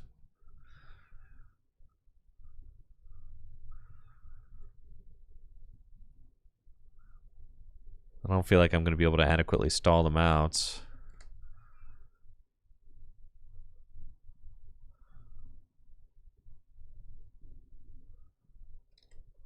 Huh.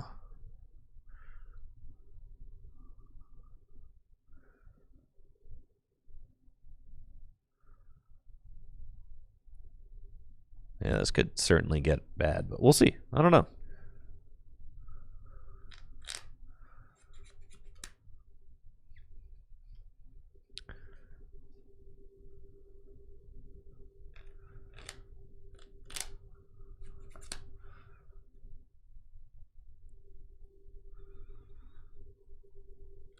I mean, oh, the water energy's down. Oh, I have Luminous. Okay, so I could Still go. If they have 6 cards in hand, I'm still yeah, I could. No, because I'm still behind an energy attachment, right? So it's just tough. I need to get energy onto these monkeys like now. So I need them to like not aggress for a turn. Oh, thank God. Okay. I needed a turn to like get an energy onto this monkey really bad. Okay. For sure. All right. Then we had Adrenabrain.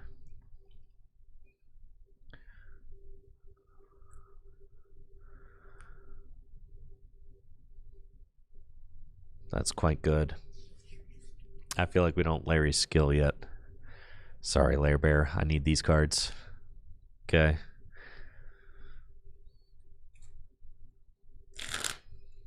Punching the Pult Heart, not at this point, I don't think.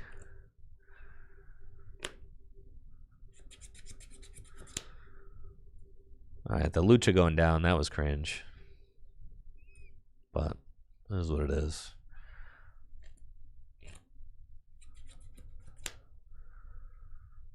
Okay, so can I win this game? No, because they could just take out this monkey. God, that sucks so bad. Things with Dragapult can just get out of hand so quickly. It's like crazy, honestly. Oh, they put down the Fez even though it doesn't activate. Yeah.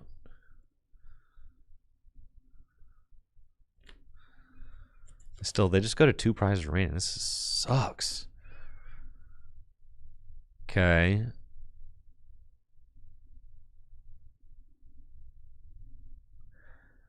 I mean, I just got to go in with the Mega here and take this knockout for sure. I mean, that's just what we're doing, right? Mega, take the knockout.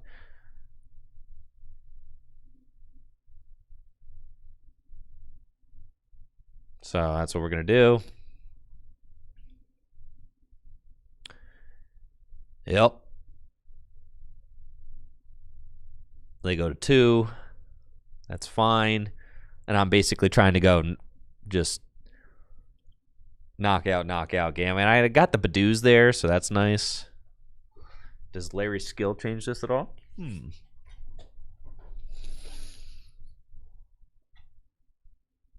don't think so. Or does Arvin change this? I think we still go Larry's skill, get the Iono.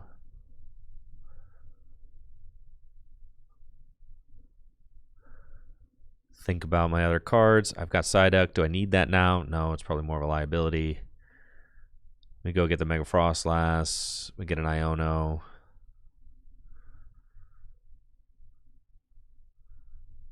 Yeah.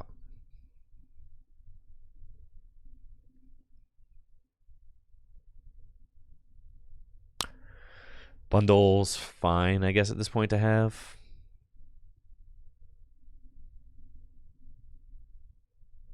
Larry.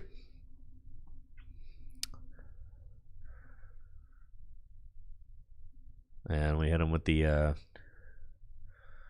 oh yeah, we should do this. I suppose.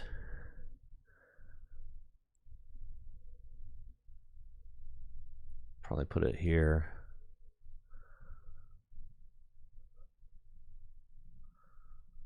Smack there for 400. Take our 2 and see what's up, you know? See what's up. They can't counter catcher. They could boss though. If they have like boss, they could win. Yeah, if they have boss, Halucha, energy, and that would be cringe, but whatever. Do we even want to Iono? I know, but like, I guess what would have been the optimal supporter to get? Arvin for Secret Box, potentially?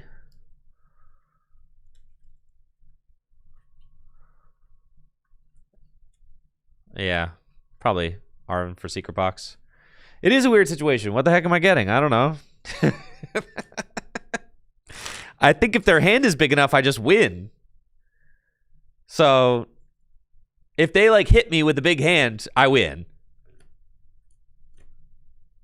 Why did I not put the damage counters on Badoo?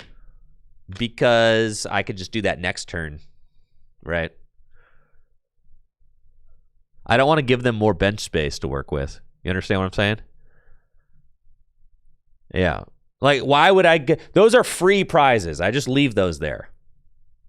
You don't kill the Badoo preemptively. Because that means that I get Iono'd to lower hand, right? If they Iono me, then I see less cards. Yeah, there's just really no point in doing that. I just do that next turn.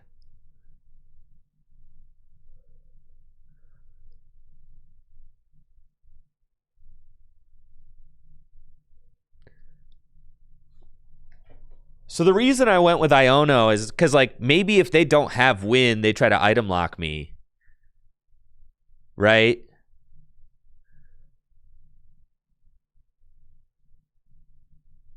Maybe then I would want Iono. That's true, right? I guess if I had killed one Badoo last turn, then I could kill double Badoo and force a guy out. That's true. They have a very low hand size right now, so that's kind of cringe. Yeah. Huh.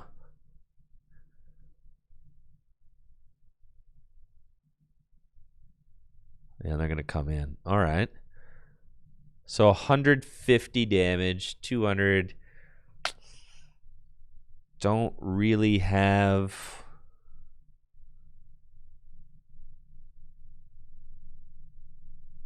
the difference maker here. I could counter catcher.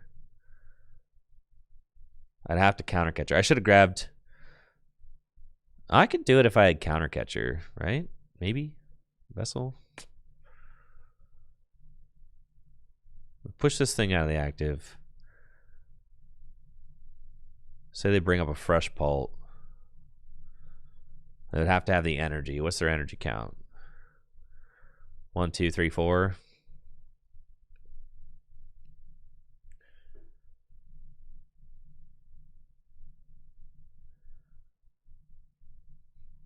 Okay, I've got no energy in deck. I do have 3 energy. Okay. Got no night stretchers. All right, so I cannot... Yeah, I think I drew there. Okay. What if I brought this up and trapped it, though? Yeah, I should have gotten Secret Box last turn. Should have, for sure. I should have gotten... Well... Cannot use Secret Box.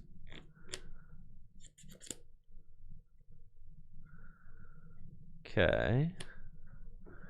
Unless I take a prize card. But if I take a prize card, then I activate Fez. So... I would say we counter catcher the Fez.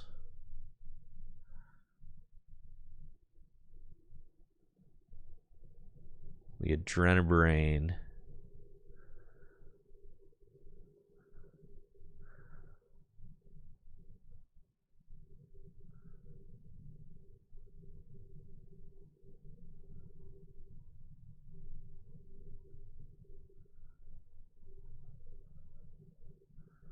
That's probably incorrect, but... And then, do I just send up Snow Runt and say, what, 6 doesn't do it to any of these bench guys if I send up Snow Runt? Or I hit with Mega Froslass. Yeah.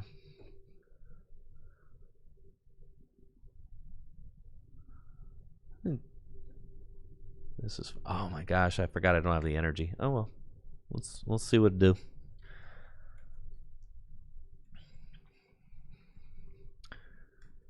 Bundle would die? A 6 plus 3 is not... Bundle won't die. I can Secret Box next turn, yeah. Oh, after the ping? Ah, you're right. Okay. Frick. Well, they don't have it. So, well, things certainly are getting interesting now. All right, seek super rod. God, I need that super rod. Holy moly! All right, they don't have it, so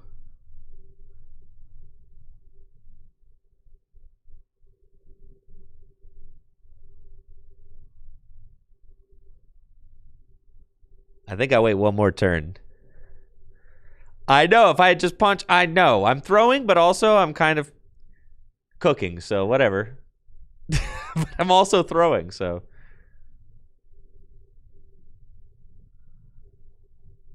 Listen, I've never played this matchup before. I'm figuring it all out. I feel like I need to. All right. Yeah, I have to play this super rod.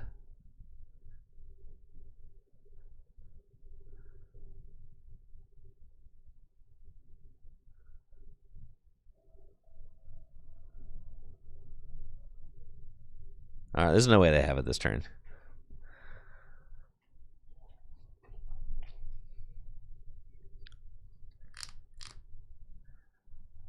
Dang it, dude. This sucks. All right. I needed to just keep the guy active and swing, and then I just won. So I needed to just, I overthought it. I overcooked. I needed to just keep the guy active. Yeah, and then I would have been fine. All right. I needed to keep the Frostlass active and just say you're not going to have an energy off Iona to 2, and I win. And honestly, that was like I don't know what I was thinking with the retreat. I shouldn't have done that. Because then, obviously, the bundle still gets knocked out. So I just needed to, I just threw. Yeah. That's fine. That's fine. Listen, I've never played this deck before. I'm learning, all right? Never played this deck before.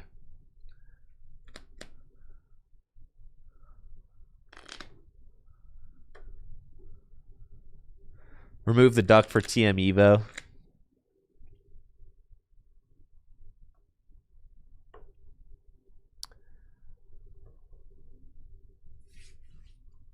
Yeah, the duck didn't do anything. But then again, they also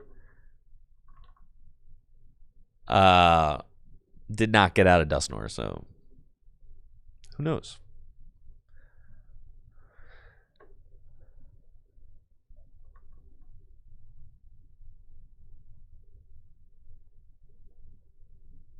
I should start Snowrun so I can retreat and item lock, for sure.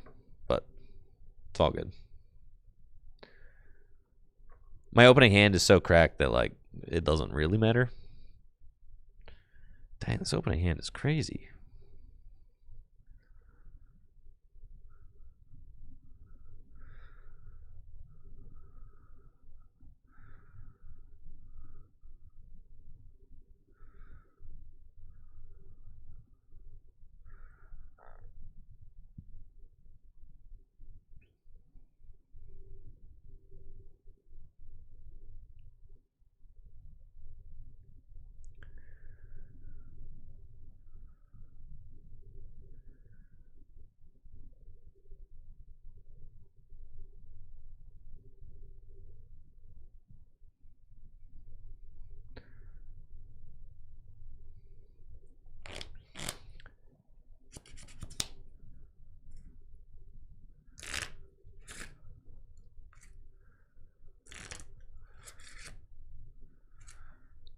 Is it worth it to play?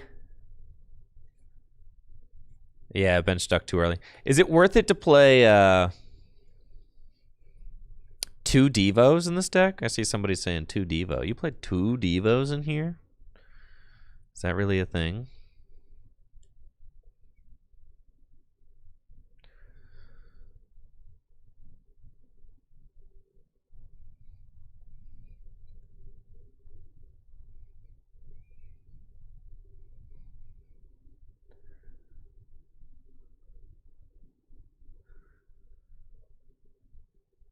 Always 2. I only got the 1 Devo right now. There were certainly some times where I felt like a second one would have been good.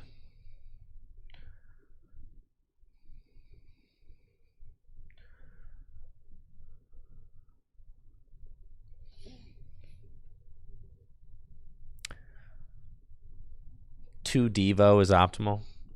Aight. Sounds good. I'll go to 2. That's why I was losing, because I only have 1. Need to play Alakazam? I'm not so sure about that.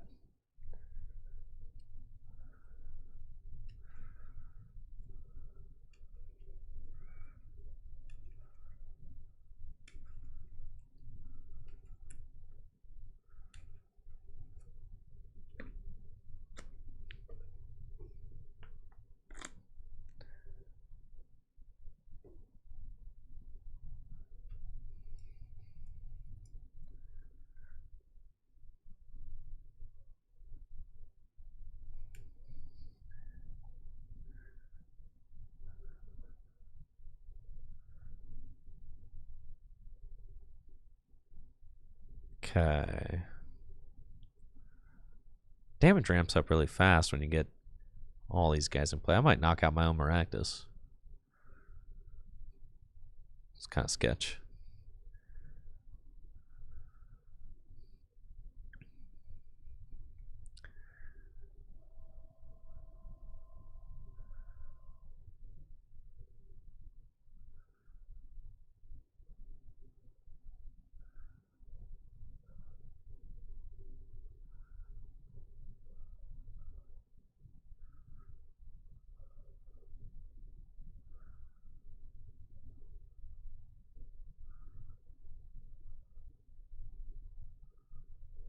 Yeah, this damage might be ramping up too quick.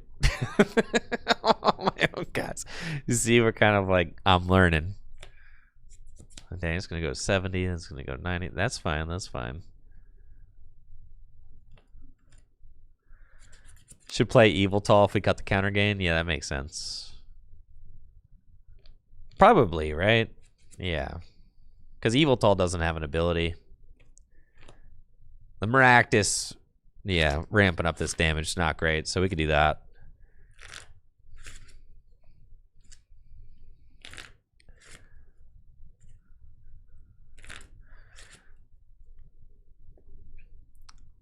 Yeah, no ability free retreat. I agree. I agree.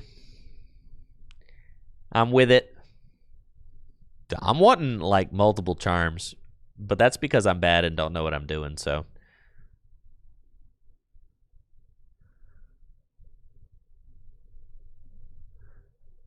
I'm gonna knock out my own guys. Like, let's see, Adrenabrain.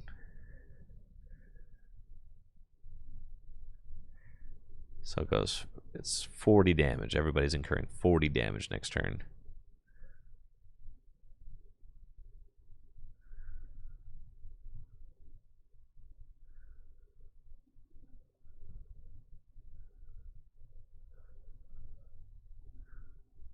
It's fine.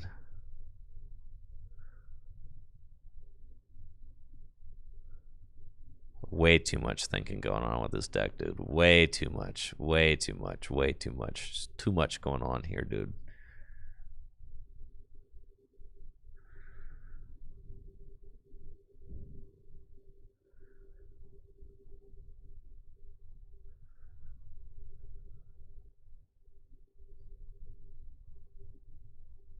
Stay itchy, friends.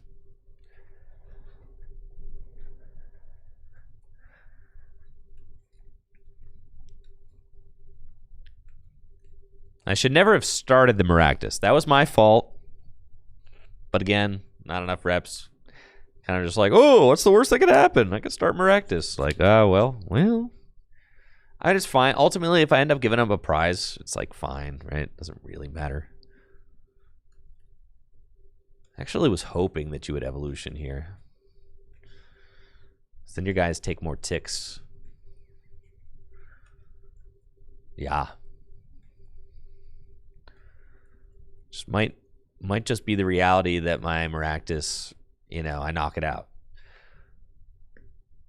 But that's fine. I am just going to let the Maractus, you know, beef it.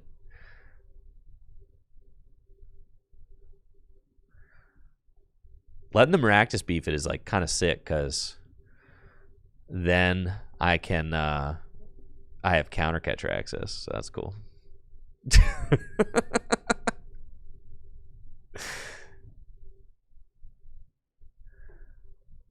Yeah, that's fine. All right, we're just gonna do that and just poke with the. I don't even have to Devo yet. I can just wait.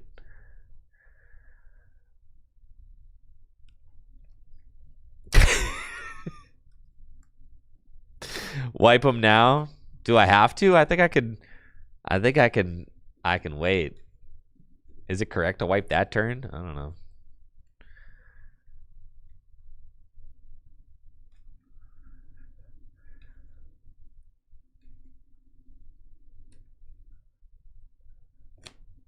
How come I never played Grimstall? Isn't it low-key Landy Bats? No, Landy Bats. Let me tell you about Landy Bats. Landy Bats way different. All right, you got Landorus. You got Halucha. Hammerhead.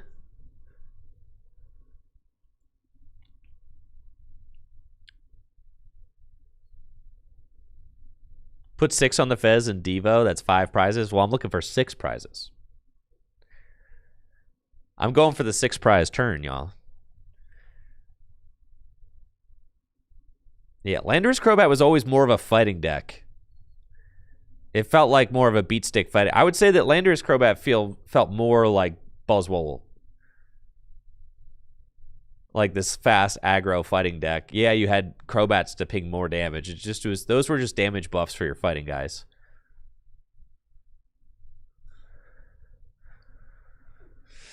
All right. So now we win. Right? Right. Yeah.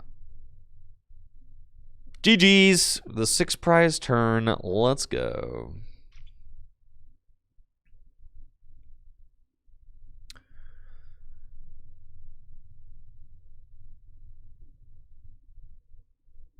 This matchup does not seem very good for them.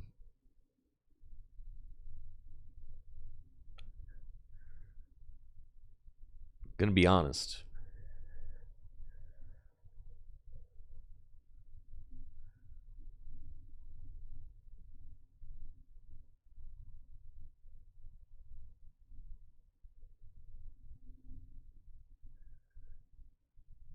I tried clicking. I understand. Apparently, they've changed it. I've tried clicking the card for the counter. I don't know how it works. Okay, I'm gonna look. I don't know. The cards are flying up in my face. Okay, I don't know, man. I still am not proficient with the client yet.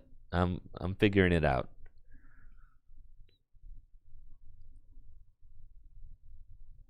Six prize turn. Are you not entertained? Is this not what you came here to see?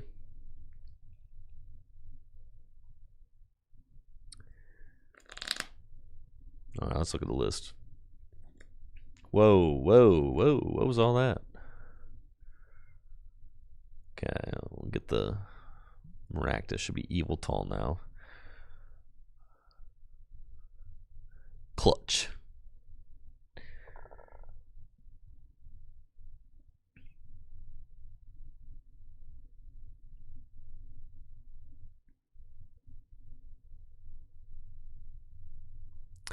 You guys want a Ting Lu, dude? I think the Ting Lu is sick. Yeah, let's put my buddy Ting Lewis in there. And that's gonna go crazy.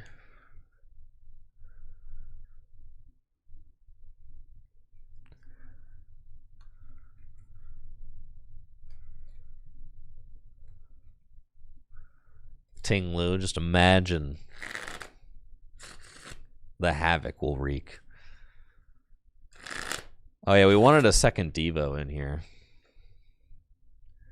Do you even need 2 Devo? Do you need the duck?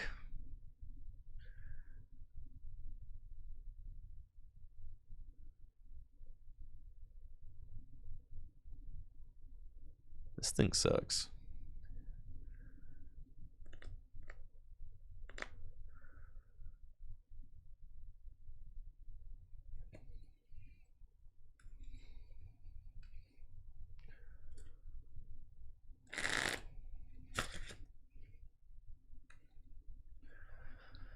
2 Mega Frostlass. We probably don't need 2 Mega Frostlass.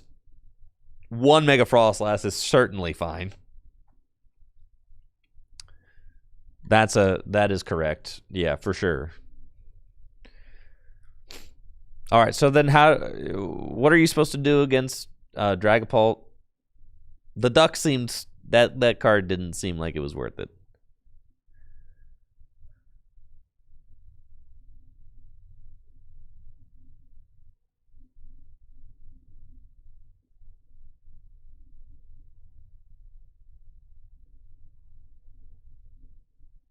Dude, put a new card in your deck, open that card every time. TM Evo into Lass. And then Devo twice. So they never get to pull, assuming they don't play Rare Candy, right? Yeah.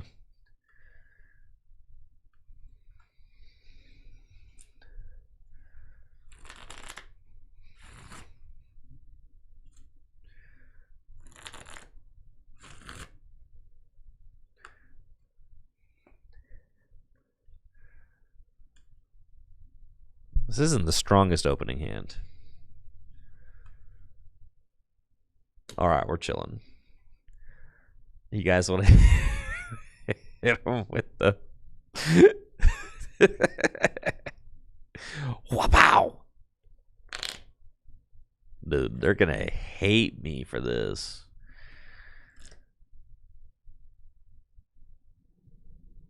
Pow. Got him.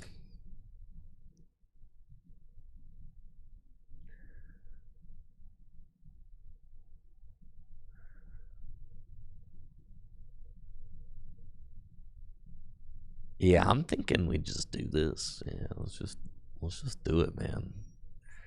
The Tinglu sucks. This thing's gonna get stuck up there like a moron.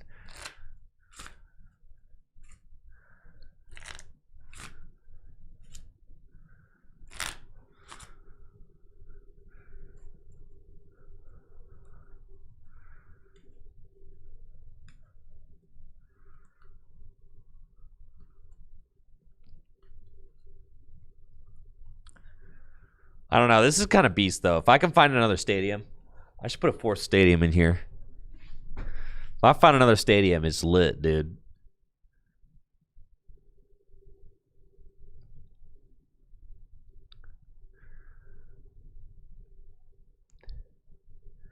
I don't know. Bring up 2 retreat.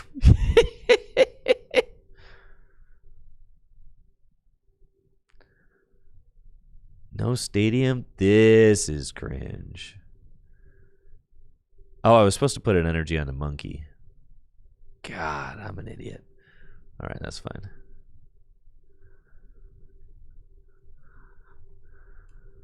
Oh, Arvin for Secret Box? Yeah, I suppose we could have done that, yeah.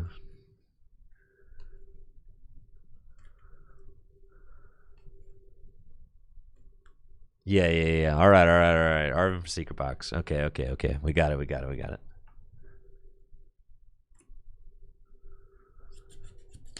I should have attached that energy to the monkey is what I should have done.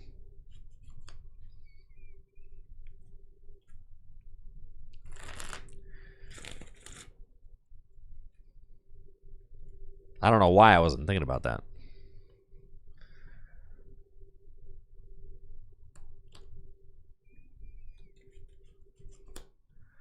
I think I should just get out my Mega Lass and kill this thing. I'm sick of whatever it is my opponent is doing over here. Yeah, I'm sick and tired of it.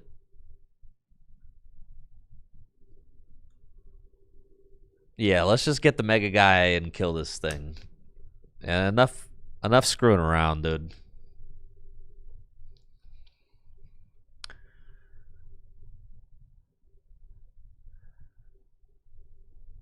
Take out the A-Spec.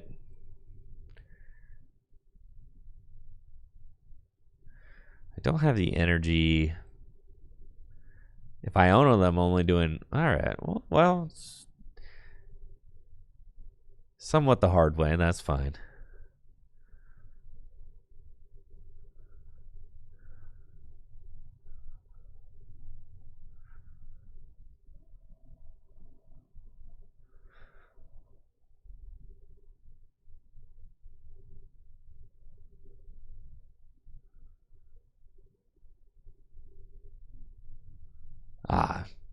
Dang it, I actually want to keep that. They'll just go into Hoot Hoot. That's stupid. Whatever.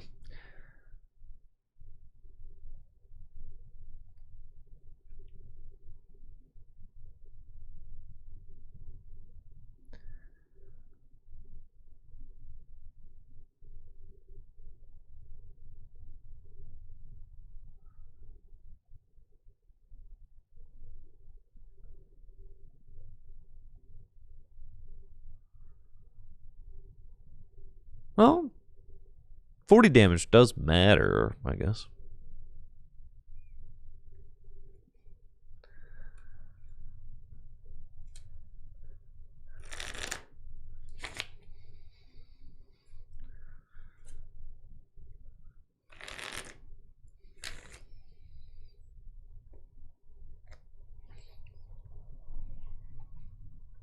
Oh, they got the Crispin again. Okay. It's fine. We got Shaman, though. We aight.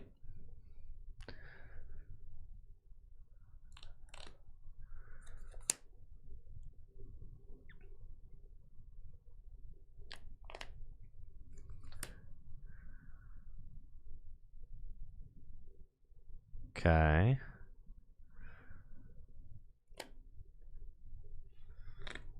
Then we send up. Got 4 cards in hand.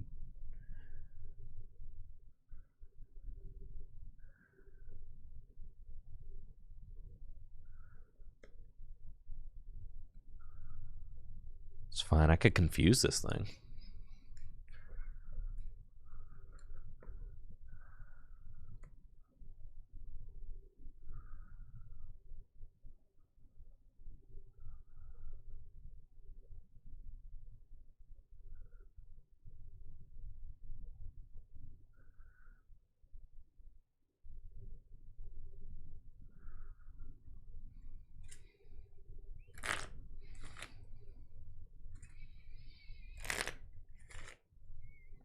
Okay. We hit the one of Air Balloon instead of...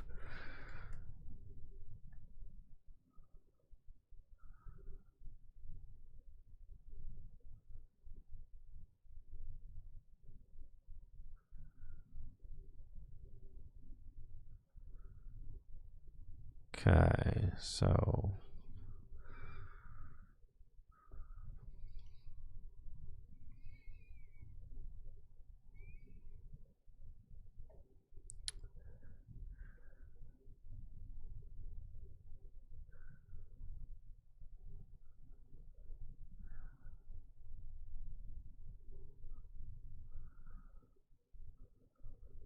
I think I just pass.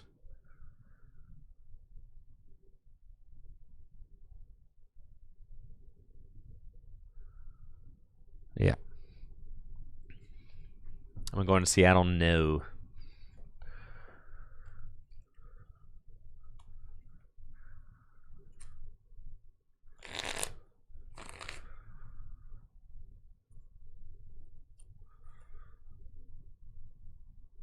Okay, they can Ultra Ball the whole hand away for Noctowl. What are they gonna do?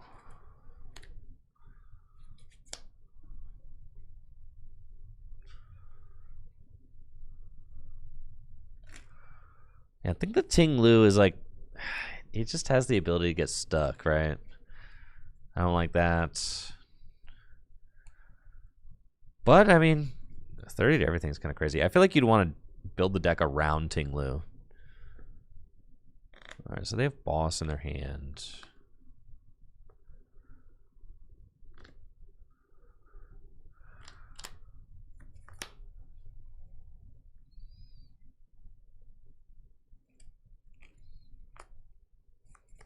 Take out the Frostlass. It's fine. And then what? I can go... It's a situation where Blood Moon would be pretty good. Yeah,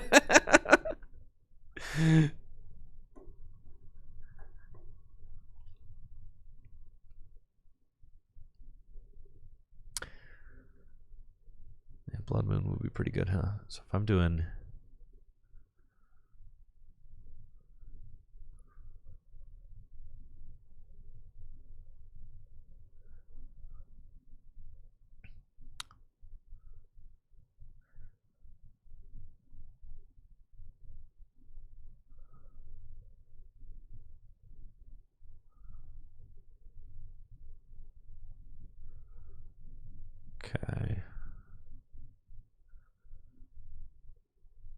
Water energy is prized,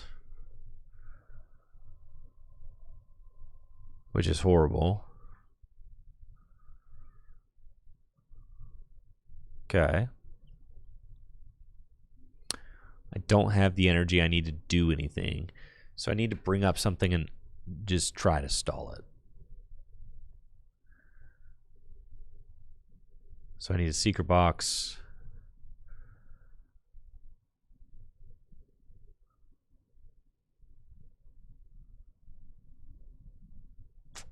I feel like I can kind of pass on the Devos this game because I feel like I just get those KOs the old-fashioned way.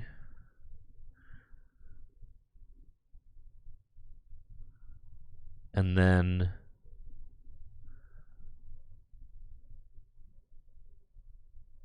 air balloon feels important. And then what's in my discard pile? It's just an energy.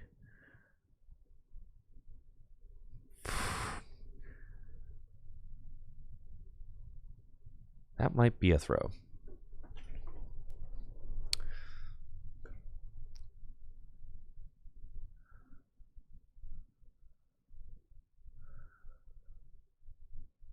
I think that is a throw.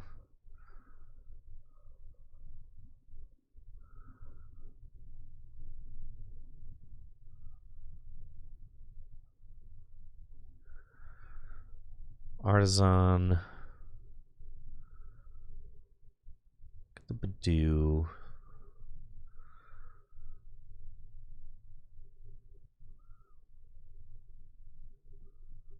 Counter catcher.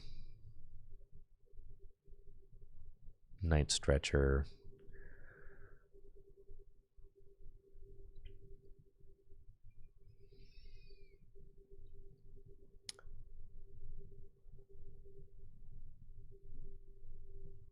Okay, and then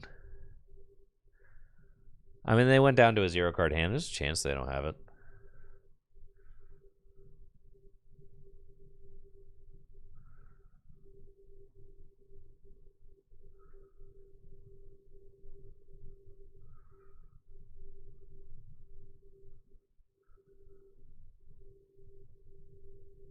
I misplaced 10 damage there, but whoops.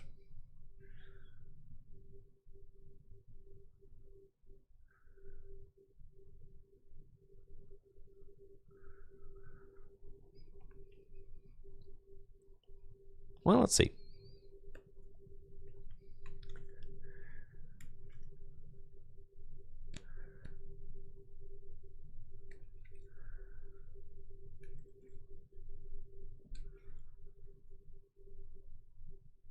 Well, that was very hastily played. GG's. Dang, dude. Okay, so I felt like there was definitely stuff I could have done better there. For sure. The Ting-Lu sucks. I think we just get that card out of here. I think the card is very troll.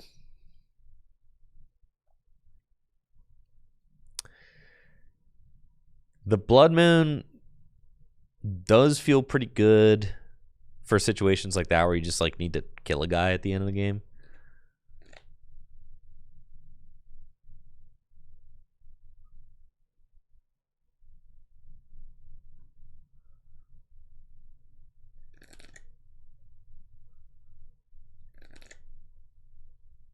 One of these seems fine.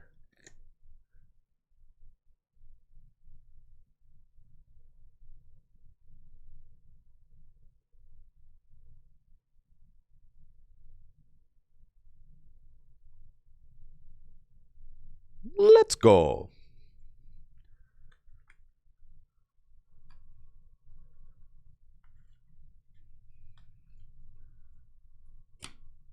Yeah, I think like early item lock is probably better. I also let them get a 2-prize kill without having Shaman in play. That was like unacceptable. That shouldn't be a thing.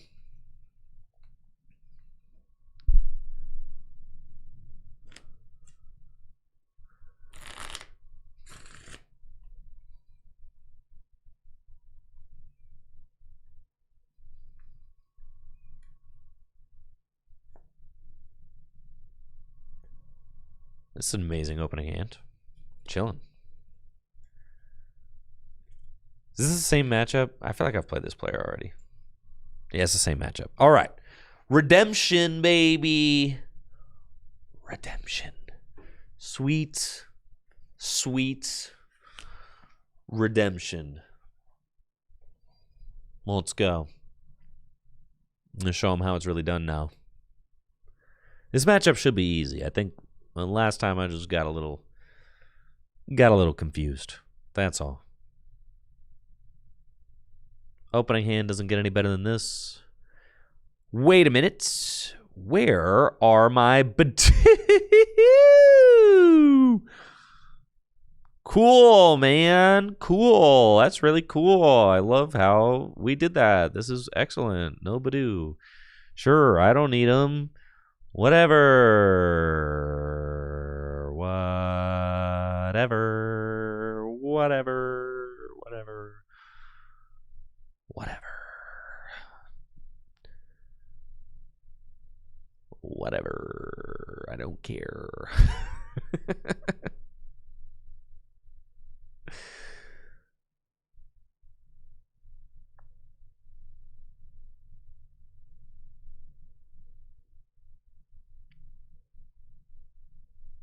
Fine. Yeah, I guess we're going to be clutching. Probably should have just gone for the Evoltol there instead of the second monkey.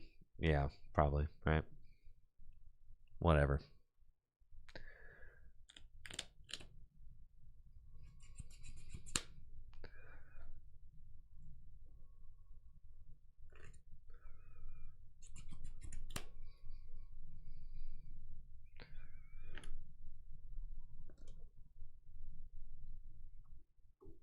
Yo, you guys want to get the mind bending? Let's just freaking mind bend, dude.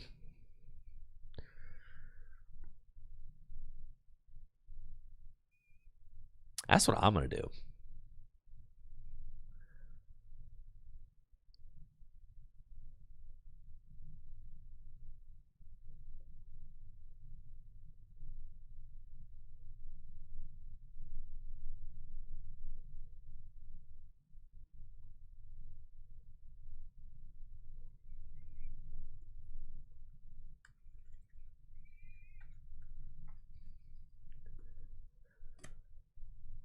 Oh yeah, let's go.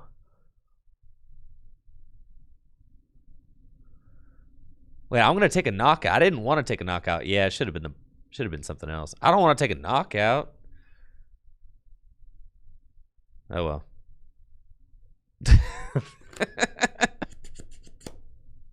I guess I do want to take a knockout because I kind of want to get Badoo, right?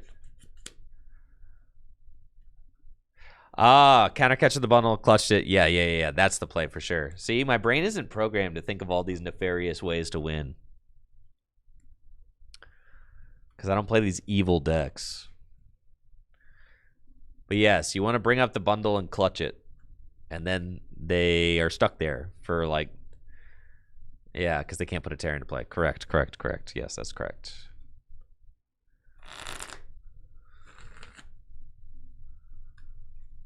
And now they return KO Monkey with Phantom. This is horrible. You're right. See?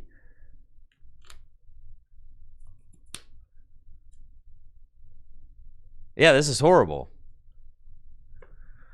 You see how things get so ugly when you play like crap? It gets so ugly, dude. I would have to spend a long time figuring out this deck. Okay, they're just going to go with the Terapagos. And I still don't have... That's fine.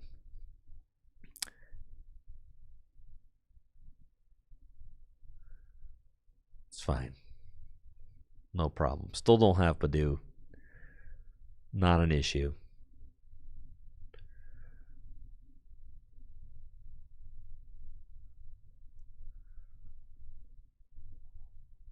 Now I never want to counter the stadium again.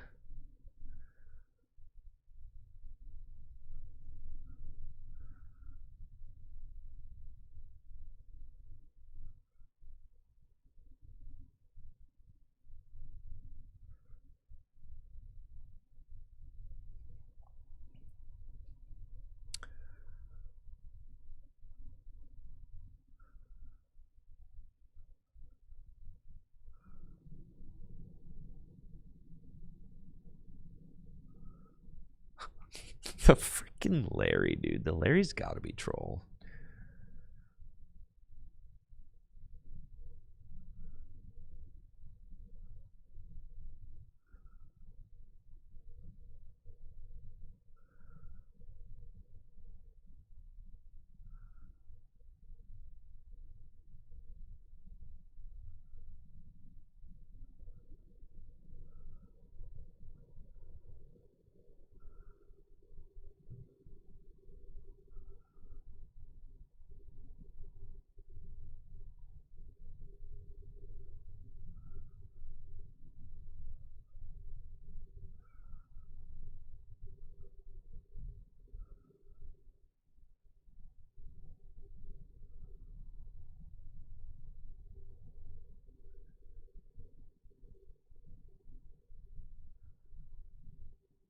Pass.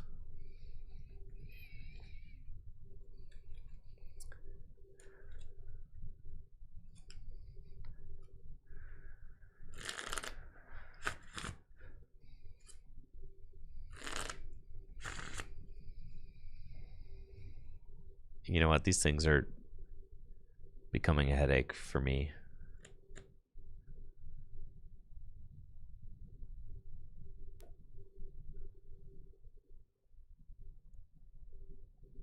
I'll just get the Shaman back for sure.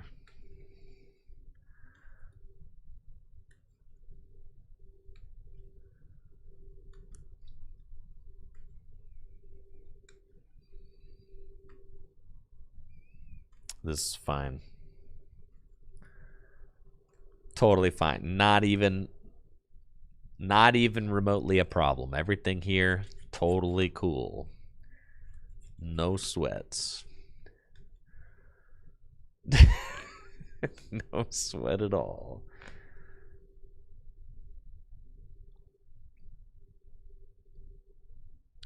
Okay, I take a prize on Fan Rotom. I can knock out the Terapagos.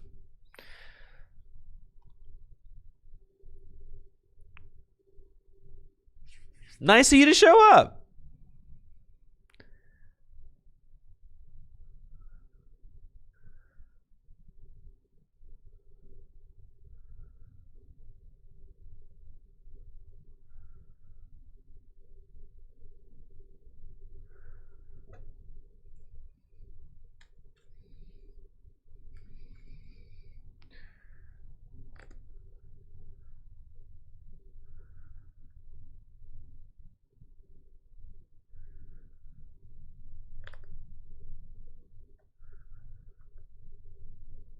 Huh.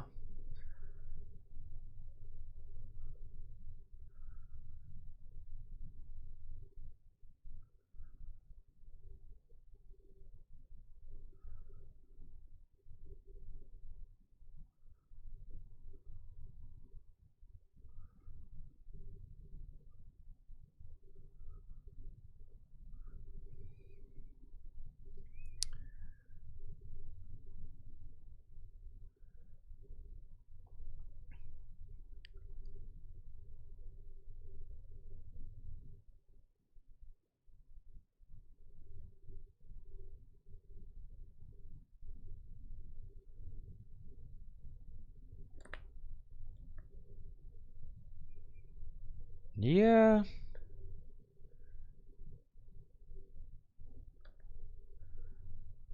Not great. Huh.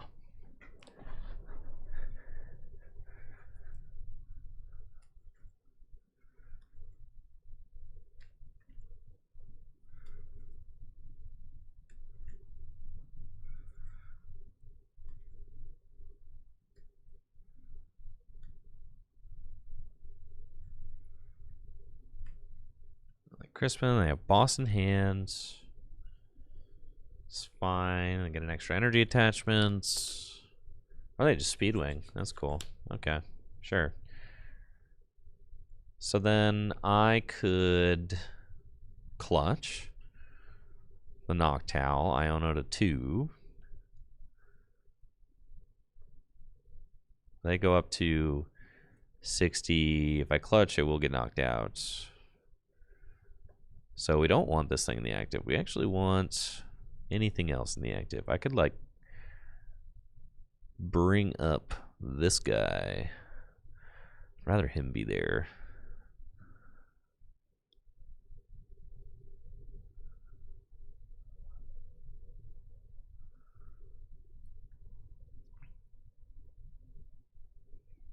And then we Iono. I don't think I need to Night Stretch or anything. I don't think I want to go for item lock. We're just going to Iono. Okay, so let's do that.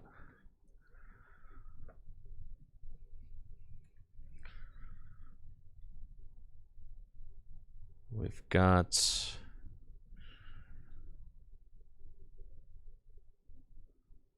no energy still.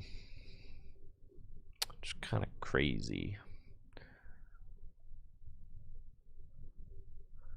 So could item lock again. Let them go to 1. If I go Super Rod. Badoo back in.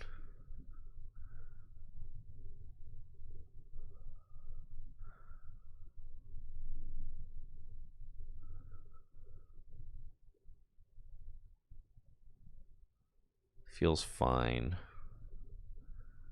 Adrenabrain. Well, I guess they just retreat and they Noctowl me. Well, the Noctowl will end up dying, so that's fine. I'm actually still doing okay here. But this is where I need to play. I just need to play Blood Moon. We need to put the Blood Moon back in. I don't think you can actually play this deck without the Blood Moon. Yeah.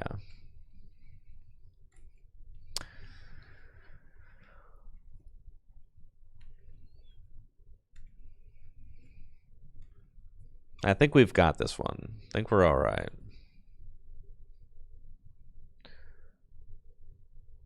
If I find water or luminous off the top, I'm goated. Because I've got 3 prizes there on the bench, right? I just need to attack.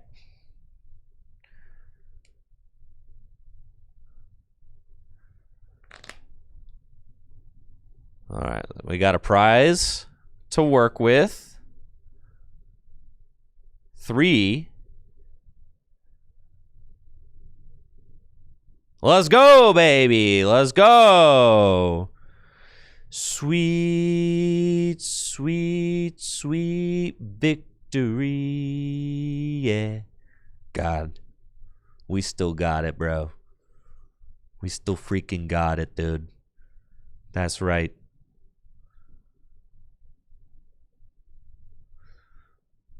Broken deck. Navigated that perfectly. Let's go. All right, but we still want the bear in here, okay? That was a little sketch. Chilling. Prize both my Badoo that game. Still got it. Let's go. Let's go.